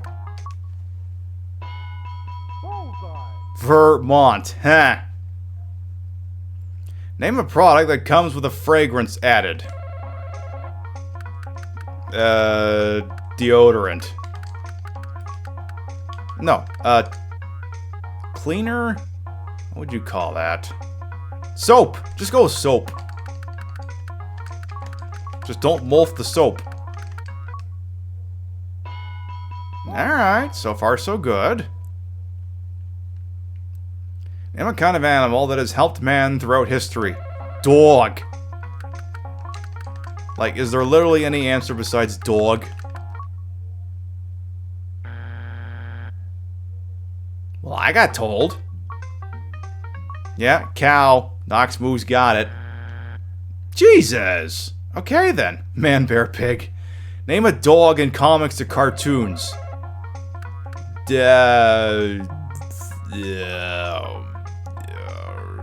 Snoopy. Yeah, I like Snoopy. Let's go with Snoopy or Odie. We're going Snoopy. Snoopy's pretty universal. There we go. That's the money shot. Besides Christmas, name a holiday for which you make a lot of plans. New Year! Thanksgiving. Just get drunk and watch the Lions, Louis. What else is there to plan? Says the guy who doesn't cook anything.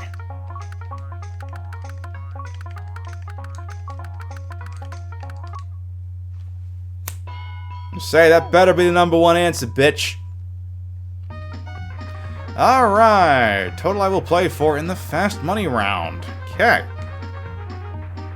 Total I will play for in the fast... Yeah. Alright, so. Let's keep this shit going. 7 answers on the board. Give me a word or phrase you might hear in a courtroom during a trial. How fitting! Objection!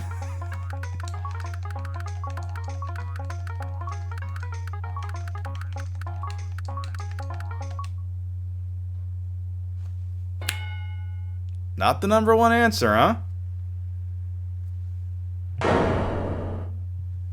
Yeah, maybe it's order.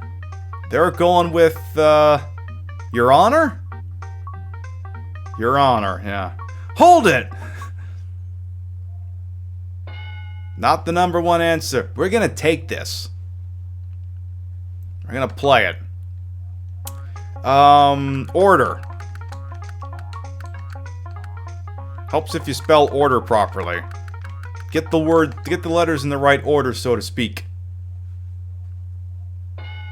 Order. Guilty. Recess. Motive. Hello, Chaos Control. We need a word or phrase you might hear during a courtroom in a trial. What did I say? Let's go motive. Actually, no, guilty. Do we do guilty? Let's do guilty. Thank you for the follow. Let's do guilty. Hey! And we'll do defendant.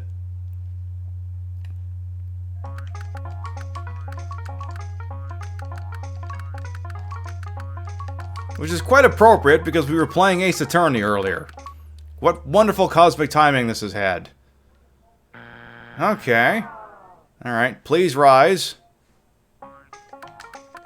Next, let's do motive.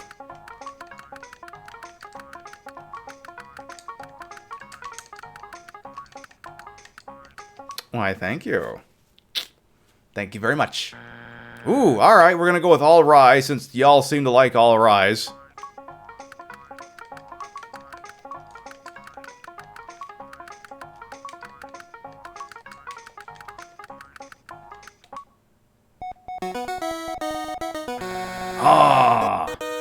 As the lady says, though, you have excellent taste. Thank you. Alright, Albert family, what are you going to steal this with? Sustain. God, that was the one on the tip of my tongue. God damn it. Sustained is going to be there. Yep. Why do I even bother? Overruled. And hear ye? Hear ye? Hear ye. This game came out in 1994, not 1794.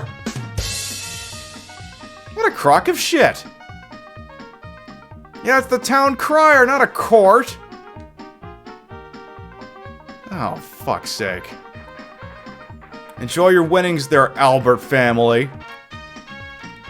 5 answers on the board. If you hear objections to staying home and join me, you're gonna scream. Name food that's good on a hot day. A burger.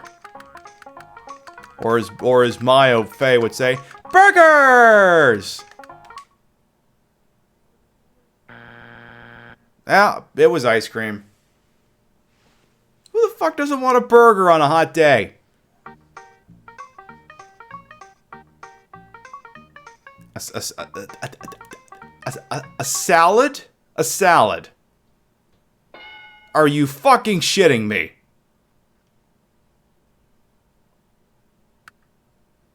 A salad, I know. Ah, a nice hot day salad. Now you want to get nuts? Come on, let's get nuts. Alright, well if they're gonna leave this gimme over here, we're gonna take it.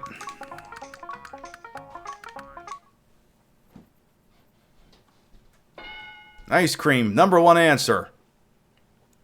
Alright, what else is good on a hot day? A popsicle.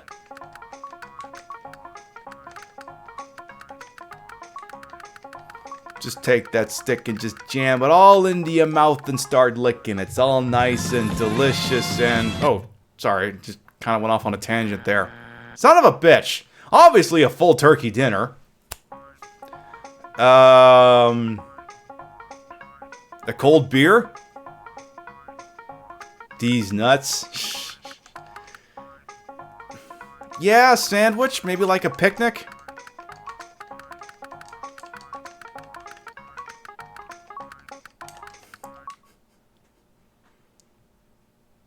Sandwiches. Gazpacho. If they throw liquids in. Ah, yes. Ah, yes. A nice hot chicken noodle soup. Perfect for that hot August day. I am going to try hot dog. Because, damn it, something in this game needs to make sense.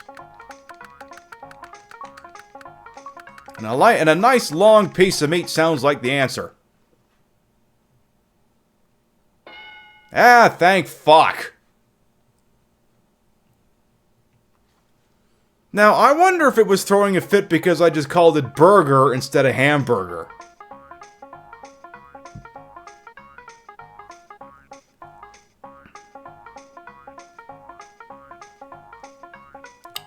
Because otherwise, I don't see what else it comes up with for the number 2 answer. Let's go. We're gonna try hamburger. Thanks, Z. You're picking up what I'm throwing down. Watermelon? Ooh. We're in too deep now. I don't have time to spell watermelon, but you're probably right. Oh, wait, we got time. Okay, we got time. Watermelon. I thought we already had 2 wrong. Watermelon. I believe this game has pulled this answer out before, and I mulched the spelling. But it gave it to me anyway. Fuck you, other family. Yeah. See, this game's got mulch protection. Take that, Albert family. Alright. 4 answers on the board. Name a fictional character you associate with a special car. James Bond. In his famous, timeless, essential Lotus Esprit.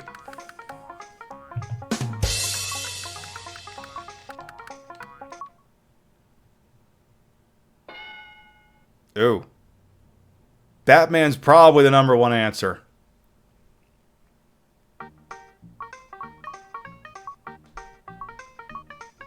Fred Flintstone. Sure? Yeah, Magnum PI's got that Ferrari something or other.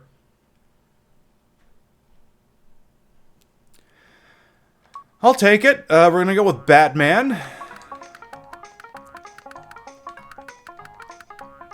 And then maybe the Ghostbusters. So Batman's the number 1 answer. So we got Michael Knight, Magnum PI, Cobra. I'm gonna try Ghostbusters.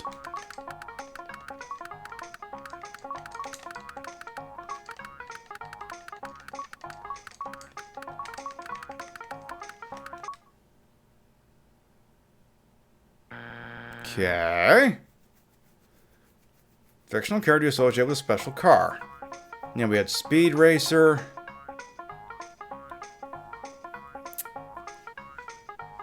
Miami Vice.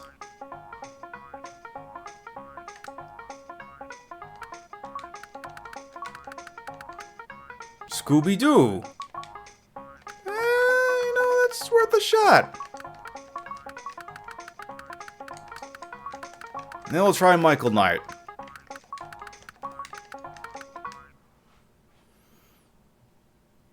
The thing is, we basically coming up with something that either 3 or less people specified. Yeah, we're gonna do Michael Knight. Back to the Future. Oh shit. Marty McFly. I'm taking that answer whether I think there's a chance it's on there or not.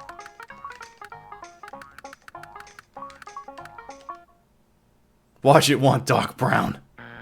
All right. Albert family, can you find the needle in the haystack? If it's Michael Knight, I'm gonna scream. The Green Hornet? Who the fuck suggested the Green Hornet? In 1994? You people are fucked. Now you want to get nuts? Come on, let's get nuts. Yeah, the Green Hornet's got some kind of black sedan. I forget what the hell it is. This is just unfair. This is bullshit. No. We'll do it live. Fuck it. Fucking thing sucks. Sorry, Z. Better luck next time. Yeah. Alright, they're gonna try for the fast money then. The special with the car itself, I honestly couldn't tell you. I don't know. I haven't seen the original or the one with fucking Stoner Pot Guy in it. How many magazines do you read regularly? 2. Something associated with Christmas. Massive amounts of guilt. Position on the baseball team. Catcher. First baseman. Pitcher is the obvious answer, you dunce. There's something out on the front door of a house. Dead body. A knocker. Knockers, eh? Something new, something you used to wash a car. Your tongue. 2:30. Presents 16. First base 10. Knocker 40. Soap 23. They're in a good position. Magazines you read regularly. No answer. Couldn't even spit out a number. Santa Claus. Couldn't even just say 0. Just gave no answer. Position on a baseball team. The shortstop. Relief pitcher. Something on the front of the house. Fire. The knob. Okay. Something used to wash a car. No guess. Just can't fathom anything you would use to wash a car. Nothing. 0. Santa Claus. 45. The old knob. Shortstop. 14. Knob. They win. Alright. She just pimped her shot. She knew she had it. God damn it. And his family didn't even deserve to be here. Green Hornet. Exactly 200. Exactly.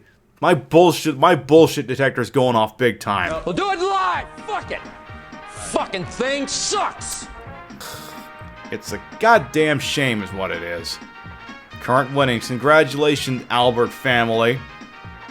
You demand a recount. Ugh. Does anyone even give a shit about the Green Hornet in 94? I highly doubt they did. For some reason, I'm just thinking no. Albert family's giving the answers ahead of the show. Cheats! Yeah, 2 people did apparently. Thank you for the 50 rippies there, error. Thank you very much. Well, we went 0 for 2 on the feud. Oh well. Can't win them all, I guess. Alright, we're gonna wrap this up then. We've been here for 3.5 hours with the first half of Recipe for Turnabout. Gosh, we'll have to see how the rest of that ends next week. Any questions, comments, concerns before we adjourn for the evening? Allow me to retrieve the list of gravitas. There were quite a few resubs, so I must read your names out for the court record, you see. We're doing the thing again on Thursday with Alien 3, and then on Sunday, Arthfac finally invoked one of his legacy requests. He's requested Sim Ant. So on Sunday, we're gonna have a chill motherfucking game of ants taking over the neighborhood. So that's gonna be fun. That sounds like a good game to have a couple of drinks in and get run over by a lawnmower. You know what I mean? Alright, so thank you Gaia for the resub, Z for the resub, Punker for the resub, Z for biddies, and Error for biddies. You guys are the best. You help make this shit show happen. And then I buy stupid things for the show. Oh, so here's something that your Twitch dollars went towards. I was playing Casino Kid last night, just because I wanted to count cards and play blackjack, but I didn't feel like busting out Grand Theft Auto Online. And I'm playing it next to Rio, and she says, oh, that almost makes me want to play Golden Nugget for PS1, because apparently this was a game she played back in the day. So, I mean, I've got my tablet in front of me, so I just look up the game. And I see Golden Nugget, video game, 1990, whenever it came out, all cutscenes starring Adam West, and I was... What? There's an entire cutscene narrative storyline in this game that involves Adam West in an international conspiracy. Now you want to get nuts? Come on, let's get nuts. In a casino game! So I'm like, oh, okay, we're buying this. We're buying this, we're ripping it, we're playing this shit on the internet. The internet needs to see Adam West in the 90s. Oh, yes! Give us that Adam West. So look forward to that in the future. Alright, we're gonna sign off then. Thank you. It does. I'm expecting we're gonna see just... Oh, yes. Give me that vintage Adam West. Just put it right in my veins. Ooh, God, yes. Exactly. Everyone's... As Jean Armstrong would say, je suis très excité. And then he would... And the French people would look at him, because... To say that you are très excité in French it's not a one-to-one translation with I'm excited to je suis excité. Because apparently in French, and again, my high school French teacher told me this, so maybe there's a slight mistaken thing in here. But apparently to be très excité is to actually be horny, aroused. So, if you're ever in France, don't say that you are très excité unless you are legitimately in a place where you can say that, because otherwise they're going to look at you funny. There, you learn. If nothing else, you learned that today. Alright, thank you very much everyone who followed, hosted, biddied, resubbed, put up with my shit. And we will see you next time. Good night, everybody. Yeah, the Albert's fucking cheated. The Green Hornet, really? I'm gonna have to look that up, because that is just... All the things from the late 80s to early 90s. The Ghostbusters, Miami Vice, Magnum P.I., Knight Rider, even Speed Racer. And 2 people came up with the Green Motherfucking Hornet. No. We'll do it live. Fuck it. Fucking thing sucks. The Green Hornet rhubarb. Ugh. Alright, I'm out of here.